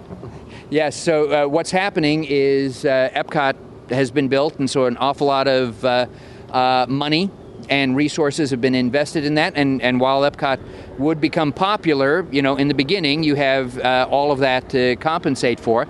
See, and you can hear real planes, plane crazy. See, that'll be the next thing that we'll talk about. So you have all of that money invested in Epcot. Your motion pictures, the Disney company motion pictures, aren't doing very well, and so now there's threats of takeovers and buyouts and all of that. And so obviously expanding, the downtown Disney marketplace area is not, a priority. And then in 84, 85, you're having Michael Eisner and Frank Wells come on board. And Michael Eisner loved the concept of, a New Orleans hotel, and so that's why we have Port Orleans built up the block, because, again, what he wanted down here was something that could compete or outdo Church Street Station. Because, again, people were already gravitating to this area. This then just seemed to be a natural thing. If we're going to expand, let's expand it with those things that people are wanting, but they're having to drive 45 minutes or an hour, to get to. So we'll do that. So we'll have Pleasure Island. And well, real quick, there were always sort of ideas and thoughts when they saw how successful it was being to expand what this Lake Buena Vista Village and Walt Disney World Village was going to be. And I remember seeing concept art for a transportation system that was going to bring guests here, whether it was going to be a monorail type system or a Wedway people mover type system. Yeah, absolutely. But again, it's all written in Jello. And unfortunately, and everybody loves the monorail system. And yes, this was going to be one of those locations. And over the years, I've been out here a little over 12 years now. Almost every year I hear, of projects of, yes, we're going to have a ticket in a transportation center built over at the studios, and then that will go out to those to Animal Kingdom, because people are having trouble getting out to Animal Kingdom, and it'll stop at some of the resorts along the way and all of that. But out here in Florida, we're on an aquifer, and an aquifer is like having a sponge in a bowl of water. And so when there's no water in the bowl, the sponge dries out, and so things sink. Or if there's too much water, the sponge gets all gushy and things sink. So Disney controls the water flow out here and actually has rapid infiltration basins where they can dump in water immediately to change the level if they need to, especially when there's drought conditions. But again, it's very unstable, and so it's very costly to build, the monorail. And I know that 2 years ago they had focus groups, and they brought in guests, and they said, now if we had a monorail going from the studios out there, and eventually that would then connect, with Epcot, would you be willing to buy a monorail pass to use the monorail? And if so, what is the highest amount of money you would be willing to pay for that pass, hoping that money would help offset that? But yes, the getting back. So would you buy a monorail pass? Listen, I was dumb enough that in my high school I bought an elevator pass, and it was all just first floors here. They did that for the new kids who were coming in. I think a monorail pass could be valuable. I think. I probably would. I certainly buy other things that are Disney related, and for the convenience of that and all, I might be willing, depending upon what that is. I guess that'll be a new D23 initiative that they'll go with. But yes, getting back to our topic here is yes. So there was going to be a transportation system here to the Village Lagoon here, and monorail was the most frequently. But yes, Wedway had been talked about as well as part of Walt's whole Epcot concept of using that type of transportation. Now the problem, of course, was that when Pleasure Island opened, how do you explain a Mississippi steamboat? So the Empress Lily got rewritten into the history of Pleasure Island, and now it was called the Floating Arts Palace, and it had been a paddle wheel steamboat on the Mississippi for 25 years. Meriwether Adam Pleasure purchased it for his family, and on one of his trips, exploring, ran into this island to create, Pleasure Island. So he moored it right here, and this was his house and guest quarters and entertainment center until he built his permanent house. And the permanent house, of course, is the Portobello Yacht Club. And the reason it's Italian-themed is that Meriwether Pleasure's wife was Isabella. She was of Italian heritage, so that's why you have the Italian thing. And she wanted a real house and moved into that. But Pleasure just loved the steamship, so it became an entertainment center. And so this whole plaza out here then was renamed Lily Plaza, so that they would have concerts and performers and things out here and entertainment going on. And then, according to legend, his son, Stuart, took the Empress Lily out joyriding and smashed into the bridges that connect the mainland with Pleasure Island. So that's why the bridges are concrete, so that they'd be solid so the Stuart doesn't, destroy them again. And then what happened is 1995, Levi Restaurants take over, and they get a 20-year license, to run this location, and things start to change drastically. Of course, they gut the interior. There's 3 restaurants inside now, but they all serve the same menu. It's not different menus, not different cooks. They took a look at the smokestacks on top, and they were authentic smokestacks. So there was rot, there was corrosion, and was like, let's get rid of these. We've already invested all this money in here. We can't invest money to rehab that. And then they take a look at the paddle wheel, and they go, there's wood rot. No maintenance has been done, which Disney is very good at building things, not always very good at maintenance, because, again, that's one of the first things that get cut with budgets. I'm reminded of the original Carousel at Disneyland, that when they were going to rehab that, they figured, this will take a month, 2 months. It took almost a year, because once they got in there, they saw all of this wood rot because the thing hadn't been maintained since 1955. Now, and then they also, on top, they stick the gaudy red neon sign, Fulton's Crab House. And it's not just because they're gauche, it's because you need to theme into the whole atmosphere of Pleasure Island, but also you're down here in a little cubby hole, so you need to have something big to attract attention of people coming across the bridge, because they're heading straight or whatever. There's no reason for them to look down here unless there's something that's going on. However, one thing does survive from the Empress Lily, which I'm grateful to see. We can take a look over there. The bell, that is an authentic bell. That's from 1896, and that was on a Mississippi steamship. It's made out of nickel and brass, and believe it or not, and I'm almost tempted for us to run over there and do that now, is if you ring it, it could be heard for 20 miles. And they had to test that because they had to see, does that interfere or with things. You don't want to do that at midnight and people are sleeping at the travel lodge there. Not a good, in fact, that was one of the problems they had with the Fort Wilderness Railroad, is you couldn't blow the whistle, except during a certain period of time. So this became the Fulton's Crab House, which it is today. But again, as I said, a lot of people probably believe that it did move because it looks like a ship. There was that legend that Stuart Pleasure took it out and moved it up and down.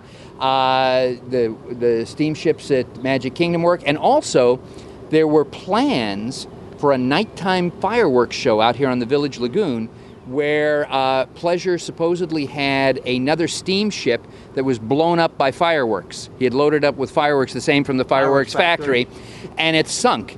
And so at night, you would hear the sound of a paddle wheel and the horn and all of this as if it was rising from the depths, and then of course the fireworks would shoot off again and it would resink. So you wouldn't see it. This would just be an audio experience, except for the fireworks that you would see exploding.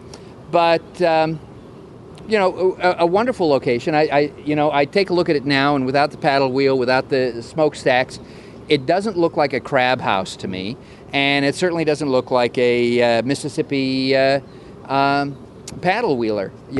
Save for the walkways, Yes. that make you look as though you're actually crossing over. And you do. You have to Yes. walk over water to get onto the to the ship. And so there is that, but I miss the fact that originally the Empress, and I did see the Empress Lily, even though I didn't dine on it. I did see the Empress Lily. There were brass fittings, there was mahogany, crystal chandeliers. In the Baton Rouge Lounge, they actually had furnishings from Louis XV, and so that's why it's a multi-million-dollar ship, for crying out loud. And even as we're looking here, we're seeing the antique lighting fixtures and even the boards, with the filigree and all of this leading in. So it is beautiful, but it's like an old dowager who had better days and had multiple suitors, and now she's sort of sitting here with her grandchildren saying, "Oh yes, I used to be the belle of the ball." Remember way back when I had my working paddle wheel? But I mean, even on the inside now, and I've had the chance for research purposes only to eat here recently, and it's beautiful inside. I mean, you still have many of those dark woods, many of those brass nautical themed things in the decor. I think the front, the Stone Crab Lounge, is wonderful, and again, you get those great sort of sweeping views and vistas of Saratoga Springs and the lake in the distance. Yeah, no, you're absolutely right. There's a touch here, and again, who knows? This could always reconvert it. It's hard to believe that Levi Restaurants have had it for 15 years now. There's only 5 years left on that lease. Anything could happen. But again, a wonderful story, but a story that a lot of people don't know, and even people who work here at Downtown Disney are not familiar with. So I'm glad we have this opportunity to share these stories, to keep them alive, and hopefully I got all of the information correct. Lou will verify. I don't have index cards. I'm doing this all off the top of my head here. But every now and then, sometimes you can slip up. It absolutely. Listen, we're all human, and that's to err is human, to forgive is divine. So, but I mean, and that's the thing that's fascinating, is that you're able to sort of recount these stories, a story that was fascinating when it was the Empress Lily and how it changed. And again, unfortunately, every guest that we see that walks by can never sort of understand or appreciate what goes into it. You would never have known that bridge looks the way it is. A bridge is a bridge is a bridge. Not always, because there is a story that they're able to craft around what they're able to do. And that's the thing that I think is fascinating for people and really enhances the experience above and beyond, the Alaskan king crab legs inside. So we never even talked about the menus, but that's just fine.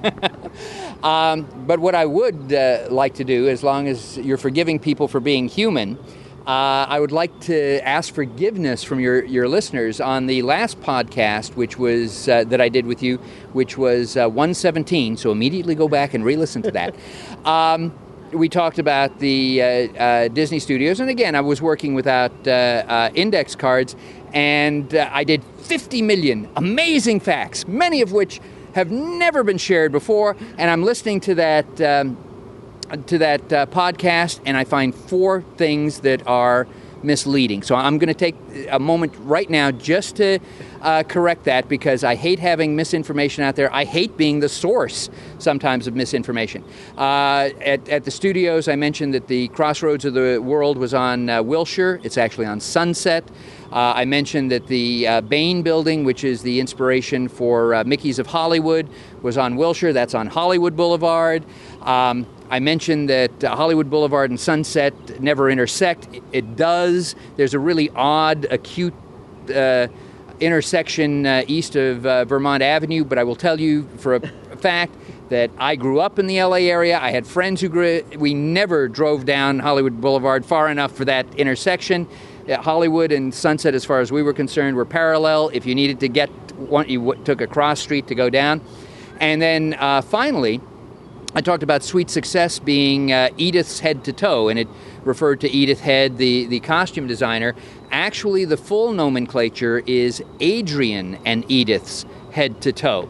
And Adrian refers to another costume designer, Adrian Greenberg, who did the costume designs for Wizard of Oz. And sometimes on the movies of the 40s and all, you'll see gowns by Adrian. And so now I feel cleaner. And I talked with Lou about this, and I said, I'll do this for you, but I want to correct those. And Lou says, I didn't get any comments on any of this. Probably nobody caught any of that. But now I can certainly admit that, you know, you can smile again. You can. And, but I wish you would have just backed up your mistakes with some other facts, because, again, you just sort of, throw out random... No, I mean... Well, and in fact, we'll do that. I'll take that as a personal challenge. We really need to go to the studios. Again, I noticed a lot of people wanted us to, cover those areas of the studios. We didn't even cover the areas that we covered well. When I talked about Peavy's, I didn't mention that the menu is actually the blueprints for the rocket pack. I didn't mention that in the Echo Lake area you can see mailboxes, and the mailboxes are the names of the Imagineers who worked on that section. So you've got Tim Kirk doing that. So yes, there's a ton of other exciting things. And, that's always the thing. I remember very early on in the show, because these are some of the things that I love doing, looking at things like the mailboxes. And I remember when I had done a show on the Queue of the Jungle Cruise way, way back when, before somebody listened to it, they said, you're going to do 45 minutes on the Queue of the Jungle Cruise? I said, yeah, we had to cut it back from about an hour and a half because there's so much good stuff there. And this is a perfect example. We're sitting out in front of really a facade of a steamship, and that just has such incredible story behind it, such incredible detail behind it, both real and Imagineered. And there's, you're right, we are just not even scratching the surface of the breadth and the depth of stories that are out there. Well, as you said at the beginning of this conversation, unique. This is very unique. Who else would have something like this? And then Imagineering, doing all of that research on the Robert E. Lee and the Natchez and all of that to give you a theatrical impression of what you remember a Mississippi steamboat doing. And when Disney does it right, nobody does it better. It really is a unique experience, and I just love it. I've always loved it. I love it now, and I love that other people now may take that little, once they come back down here to visit, might walk down the walkway here, take another look, and go, I know that. Well, nobody creates and tells stories the way Disney does, and nobody is better at helping to retell those stories and share them with other people than you. So, Jim, as always, it's a pleasure. It's an honor to have you on the show. We have to do this more often because I really do enjoy this. I definitely agree, and I'd also like to thank your listeners because I read some of the comments that they posted, very kind and generous. And yes, it encourages me to come back and say, somebody really wants to hear this stuff. And so thank you, Lou. Absolutely. And there's more of Jim's incredible work in Celebrations magazine. You've also contributed to countless books. I could say I'd link all of them up on in the show notes, but if you search for Jim's name on Amazon, you'll find some more of his work. And I highly, highly recommend reading some of more of what Jim's done. So yeah, we'll definitely do this again, buddy. Okay, and now we get to go eat. And so for the IRS, this is a business lunch. We need to do a really detailed look at the Earl of Sandwich, I think. There you go.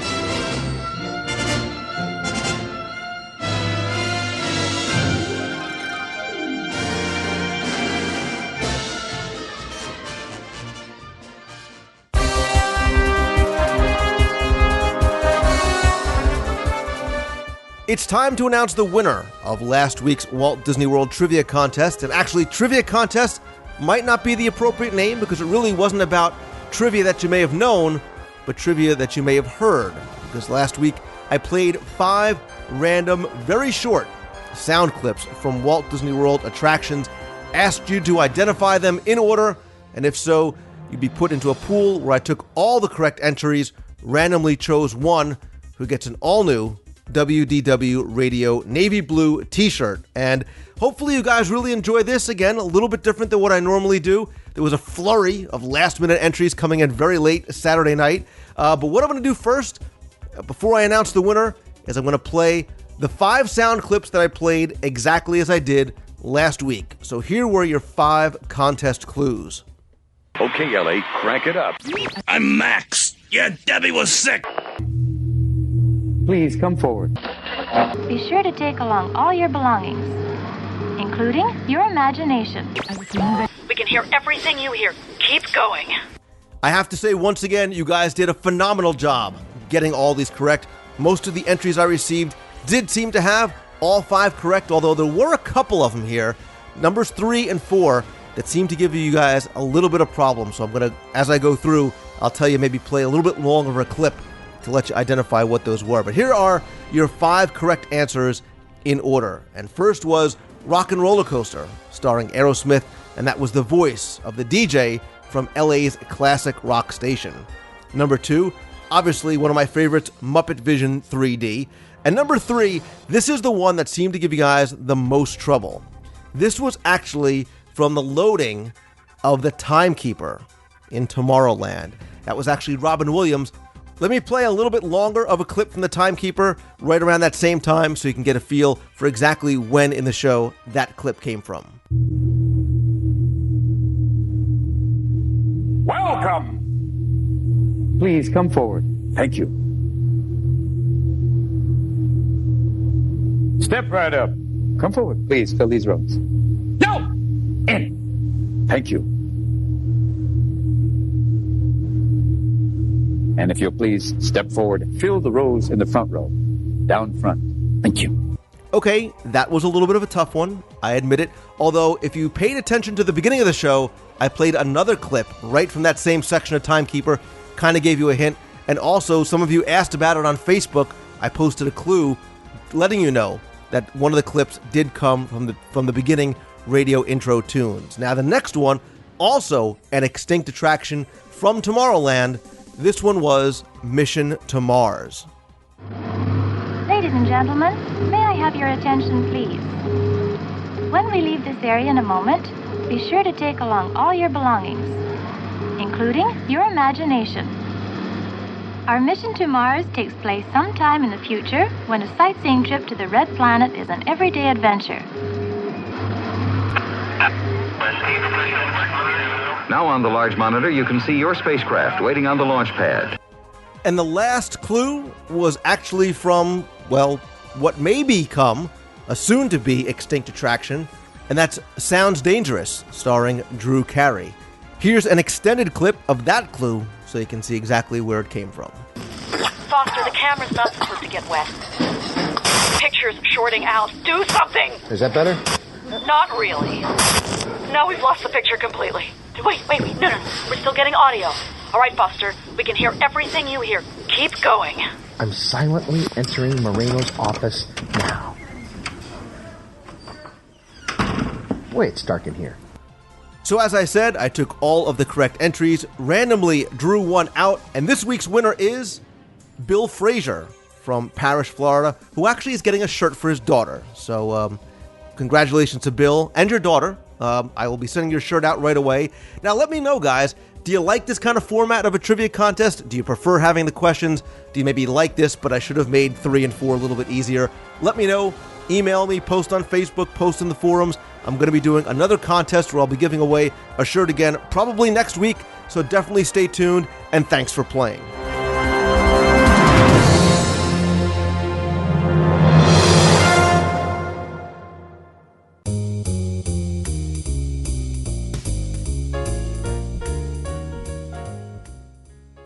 That's all the time we have this week. I hope you enjoyed the show. Big thanks go to Becky Mankin from Mouse Fan Travel and my friend Jim Corcus. I always enjoy these segments. Hope you do as well. There are many more to come. To read more of Jim's work, I'm going to put a link in the show notes to just some of the books that he's contributed to, including the Walt People series. This week, look for more new videos coming up on the site, in iTunes, and on YouTube. Again, including some more overlooked experiences and so much more. If you subscribe to the show in iTunes, you should already be downloading those. You can also find them on the homepage as well. I promised you some updates on upcoming meets of the month, and while I don't have the exact location and times as yet, as of now, it looks like these will be the next few meets, of course, subject to change. In July, it looks like the July meet of the month is going to be Saturday, July 11th. The August meet is going to be Saturday, August 29th. The September meet is going to be Saturday, September 26th. That is over the Everest Adventurers weekend. And in October, it's going to be Saturday the 24th or Sunday the 25th. Not sure. That is the Tower of Terror 13K weekend. Again, I will finalize the locations and the times of all those meets. I'll post them in the forums, on Twitter, and of course over on Facebook. Speaking of meets, I actually have received a lot of responses about the possible get-together out in San Francisco at the end of the month. So if you've emailed me, I will definitely email you back directly. But if you're going to be out in San Francisco on Sunday, June 28th, I'm going to have a very casual get-together at either Ghirardelli Square or somewhere maybe over on Pier 39. I'm going to finalize that location and time as well. So if you're out there and if you're interested in getting together, please email me at lou@wdwradio.com. And if you have suggestions as to places that you think we should or should not meet, I welcome those as well. Another meet I want to bring your attention to, I mentioned before that I'm going to be attending later on this year, is the Pacific Northwest Mouse Meet on Saturday, August 15th. That's going to be in Linwood, Washington, just 20 miles north of Seattle. Disney fans from all over the Pacific Northwest and me in Florida are going to be gathering to meet other Disney fans, podcasters, authors. Margaret Kerry is going to be there. She was the original model for Tinkerbell. She is worth going to see just on her own, but there's also going to be a show and sale, pin trading, displays, hidden Mickey hunts, speeches, all kinds of other surprises. For more information and to buy tickets online, you can go to pnwmousemeet.com. All right, and just to wrap things up, don't forget that if you have a question that you want answered, you can email me at lou@wdwradio.com. I'm sorry, I'm still way behind, but I promise to get to every single email that you send in. But if you want to be heard on the air, you can call the toll-free voicemail line at 888-703-2171. Leave a question, leave a comment, leave a call from the parks. You know I love hearing from you. If you aren't following me on Twitter, head on over to twitter.com. Sign up for a free account. There you can get my instant updates, play along with me during the week as I play games. Twitter from the parks, let you know where I am, what I'm doing. Twitter is a great way to stay connected. If you're over on Facebook, come by, friend me up on Facebook. You can now find me at facebook.com/Lou Mongello. Also come by and join the new WDW Radio Show fan page. If you're a member of the WDW Radio Show group, I'm sorry, I'm going to ask you to come on over, join the fan page as well. That's where I'm going to be posting all the updates. There you can post photos, links. We can have a discussion going on there as well. Facebook is also free. Links to all these, not only in the show notes, but right on the homepage of WDWRadio.com. Quick reminder, I have reduced the price of my Walt Disney World Trivia Book Volume 2. You can get signed copies available at the store at WDWRadio.com, as well as the audio guide to Main Street, USA, and Adventureland. Each of those, just $5 for the download version. I am currently working on Fantasyland now. Should have a tentative release date for Fantasyland coming soon. Definitely stay tuned. I'll also have an update as to the next WDW Radio Live. That should be coming soon as well, a live video broadcast and chat. If you're subscribed to Celebrations Magazine or if you've ordered it, Issue 5 is on the way. Don't forget, we are also still looking for contributors, whether it's an article, a letter to the editor, photos, suggestions, anything at all. We're also looking for your help. So please feel free to go over to celebrationspress.com or email me directly at lou@wdwradio.com. As always, everybody, if you like the show, all I ask is that you please help spread the word. Let others know about it. Review us on iTunes. Come say hi on Facebook. Join the WDW Radio Show fan page. And basically tell anybody who will listen that you enjoy listening to the show. And of course, everybody, thank you again for taking the time to tune in this and every week. I really do appreciate it. So until next time, remember, keep moving forward and have a great week, everybody. See ya. Yeah, hey Lou, it's Bill from Jersey. How you doing? I wanted to tell you how much I enjoyed that show last week on the, particularly the discussion of the swan boats at the Magic Kingdom. I am old enough to remember riding those quite a bit during the day. It wasn't too much of a thrill for me because, as I think Ryan pointed out, they were based on the boats in Boston, and I had grown up in Boston, so I had been on those types of boats many, many times. But I enjoyed the perspective that you got from the Magic Kingdom. It was kind of cool to actually look up at the castle from directly underneath. So it was a lot of fun. Thanks very much. Bye. Hi, Lou. This is Brian from Philadelphia. Talked to you on the forums. And we just came back this past weekend from a nice week-long trip to Walt Disney World. And, boy, what can I say? It's always a great time. Kids had such a great time. And we planned it back in February. That's when I started listening to your show. And it's as if you had our trip in mind.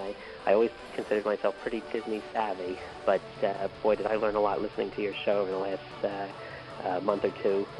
Everything from how to get the most out of PhotoPass to pin trading to what to do in the rain, because we did have a couple little rainy spots there, to the best way to get autographs. It really added all that much more to our trip, all your advice and the shows and listening to all the old shows and a lot of the DSIs. I think my family laughed every time I started to say, well, Lou Mangello says this or Lou Mangello says that about each of the attractions. We had both of your trivia books on hand, so that was a lot of fun, not to mention Tim Foster's Guide to the Magic for Kids. My daughter loved filling that out and getting the autographs in there. What a great keepsake. So I can't thank you enough for helping us plan that. It was a great time. We can't wait to go back. Got all kinds of great collectibles at the Star Wars weekends. Some of your shows from last year really helped us plan this year's Star Wars weekend. And I guess one question is, one of the nice limited edition things that we picked up this year was some of those Vinylmation figures, but we actually don't know much about them. It'd be neat if you did a show, I don't know if you have, that discusses how they came about and maybe some of the artists behind them, but they really are a neat little collectible, and we picked some of those up while we were down there. Anyway, I'm rambling on, but thanks again, and you have a new fan. I'll be listening for a long time to come, and be checking out the website. Thanks a lot. Bye-bye. Hey, Lou. It's Kelly Zanauskas here from Facebook, calling from Northeast Connecticut. I just finished listening to podcast 121 and wanted to make a comment on the interview with the first and only CMO, Justin Majoni. I completely agree with you that Disney had the right guy. I never met Justin face-to-face, but I've had the pleasure with chatting with him, so to speak, through Facebook and some emails. There's just such a comfort level when communicating with him through posts and messages, like he was an old friend or something. He didn't know me from squat, but he didn't hesitate to share with me and answer my silly questions about his CMO experience. Just such a friendly guy. There's no doubt in my mind that even though his official work with Disney came to an end, he'll continue to spread magic. Hey, listen, love the podcast and the video diaries, and I definitely look forward to more Where in the World Am I photo games on Facebook. Take care, Lou. Thanks. Hey, Lou. It's Ryan from Atlanta. We just got we're in Epcot. We just got done with the Epcot character spot, and it was really great. We got to see all the main characters, and it gets to interact with all of them. Now we're over in the ice cream shop next to it, and I'm having a Coke float. Here's my dad. Hey, Lou. Just wanted to let everybody know what a great meal they can find at the Wilderness Lodge. The people are great, very humorous, relaxed atmosphere, and the food is fantastic for a pretty good price. Hi, Lou. This is Sharon from the suburbs of Cleveland. Just listened to the show 122 and really thought it was great to hear about the swan boats at the Magic Kingdom. And I think it would be a wonderful idea to have them back again. our world is so fast-paced that it's nice to be able to have something that is slower paced and to be able to sit back and relax. And for our children, it would be great to take something for the toddlers and for them to be able to chill out for a while with all the excitement of the day. And really enjoyed the Mama Melrose report that you guys did, and it was nice to even see the pictures of the dessert on the website. And we're anticipating our trip to September, and we're staying for our first time at a deluxe resort, and we're going to the Polynesian. And it would be great to hear a review of the Kona Cafe. And also, I've heard that they have activities like luau dancing classes and things like that for the kids. So that would be neat to hear a live report of how those activities are at the resort. Thank you so much again for all the work you do, and it's a joy to top off the day. Good night. Bye-bye.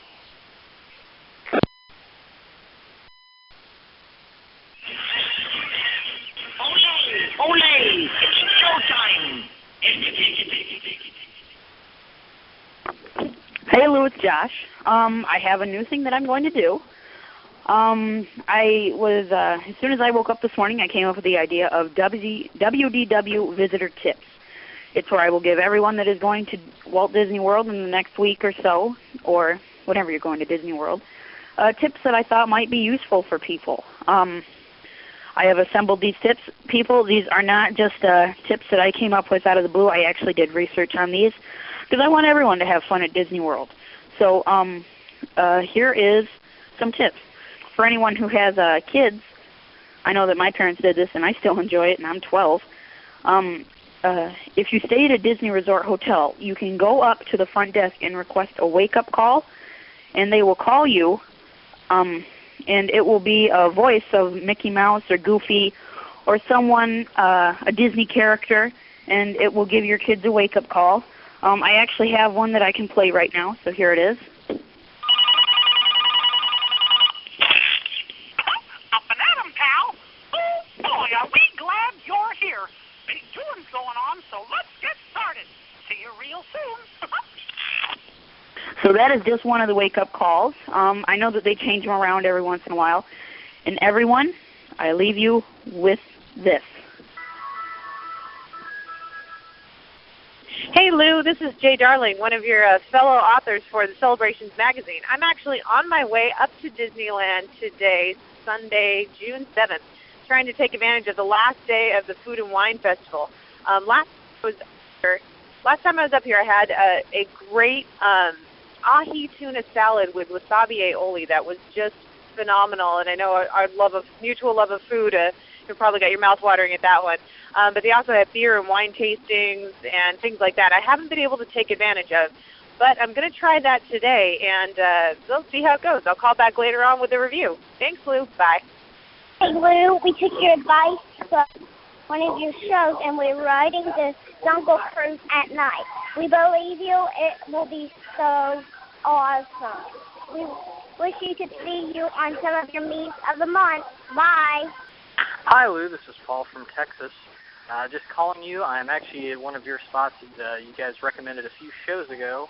Just leaving Epcot at the International Pavilion, taking the lower walkway to the left there, right by the waterway where the friendship boats travel between the beach club and the boardwalk to the International Gateway. And just want to say we're here for our week trip celebrating my birthday tomorrow. So far everything has been great, and was catching up on some older shows and heard the one you did where you're talking about a lot of the hidden gems, a lot of the detail and the stuff that the people don't normally look at or doesn't jump out to catch their eye in Hollywood studios. And we actually were staying at the boardwalk, and I saw one of those on the Keister coaster, the water slide there at the main pool. They actually have a sign inside the water slide that you can see from outside, but you wouldn't necessarily look at. But it's very visible when you take the water slide for a place called the Laughing Palace, where there's a million laughs a minute. And there's probably some relationship to that number of, gallons per water or some number that has some significance. But just wanted to pass that on. We're having a great time. Hoping to see you this Saturday at your June meet of the month. And until then, we'll see you. Hey, Lou, it's Paul from Texas calling in again. Today is Wednesday, June the 3rd. It is my birthday today, so I'm here enjoying it at the Magic Kingdom. I did get my birthday gift today, got the $75 gift card. I did find out different than what I had read online before, that it is valid not only in the Magic Kingdom or in the parks, but also at all over the resorts. And it also does not expire today. It has no expiration, which I did not know. So thanks. Just calling you from outside Pecos Bills. It's a great day. The parks are actually not as crowded as I thought they would be for the first week of June. But hope you're having a great day, and we'll see you soon.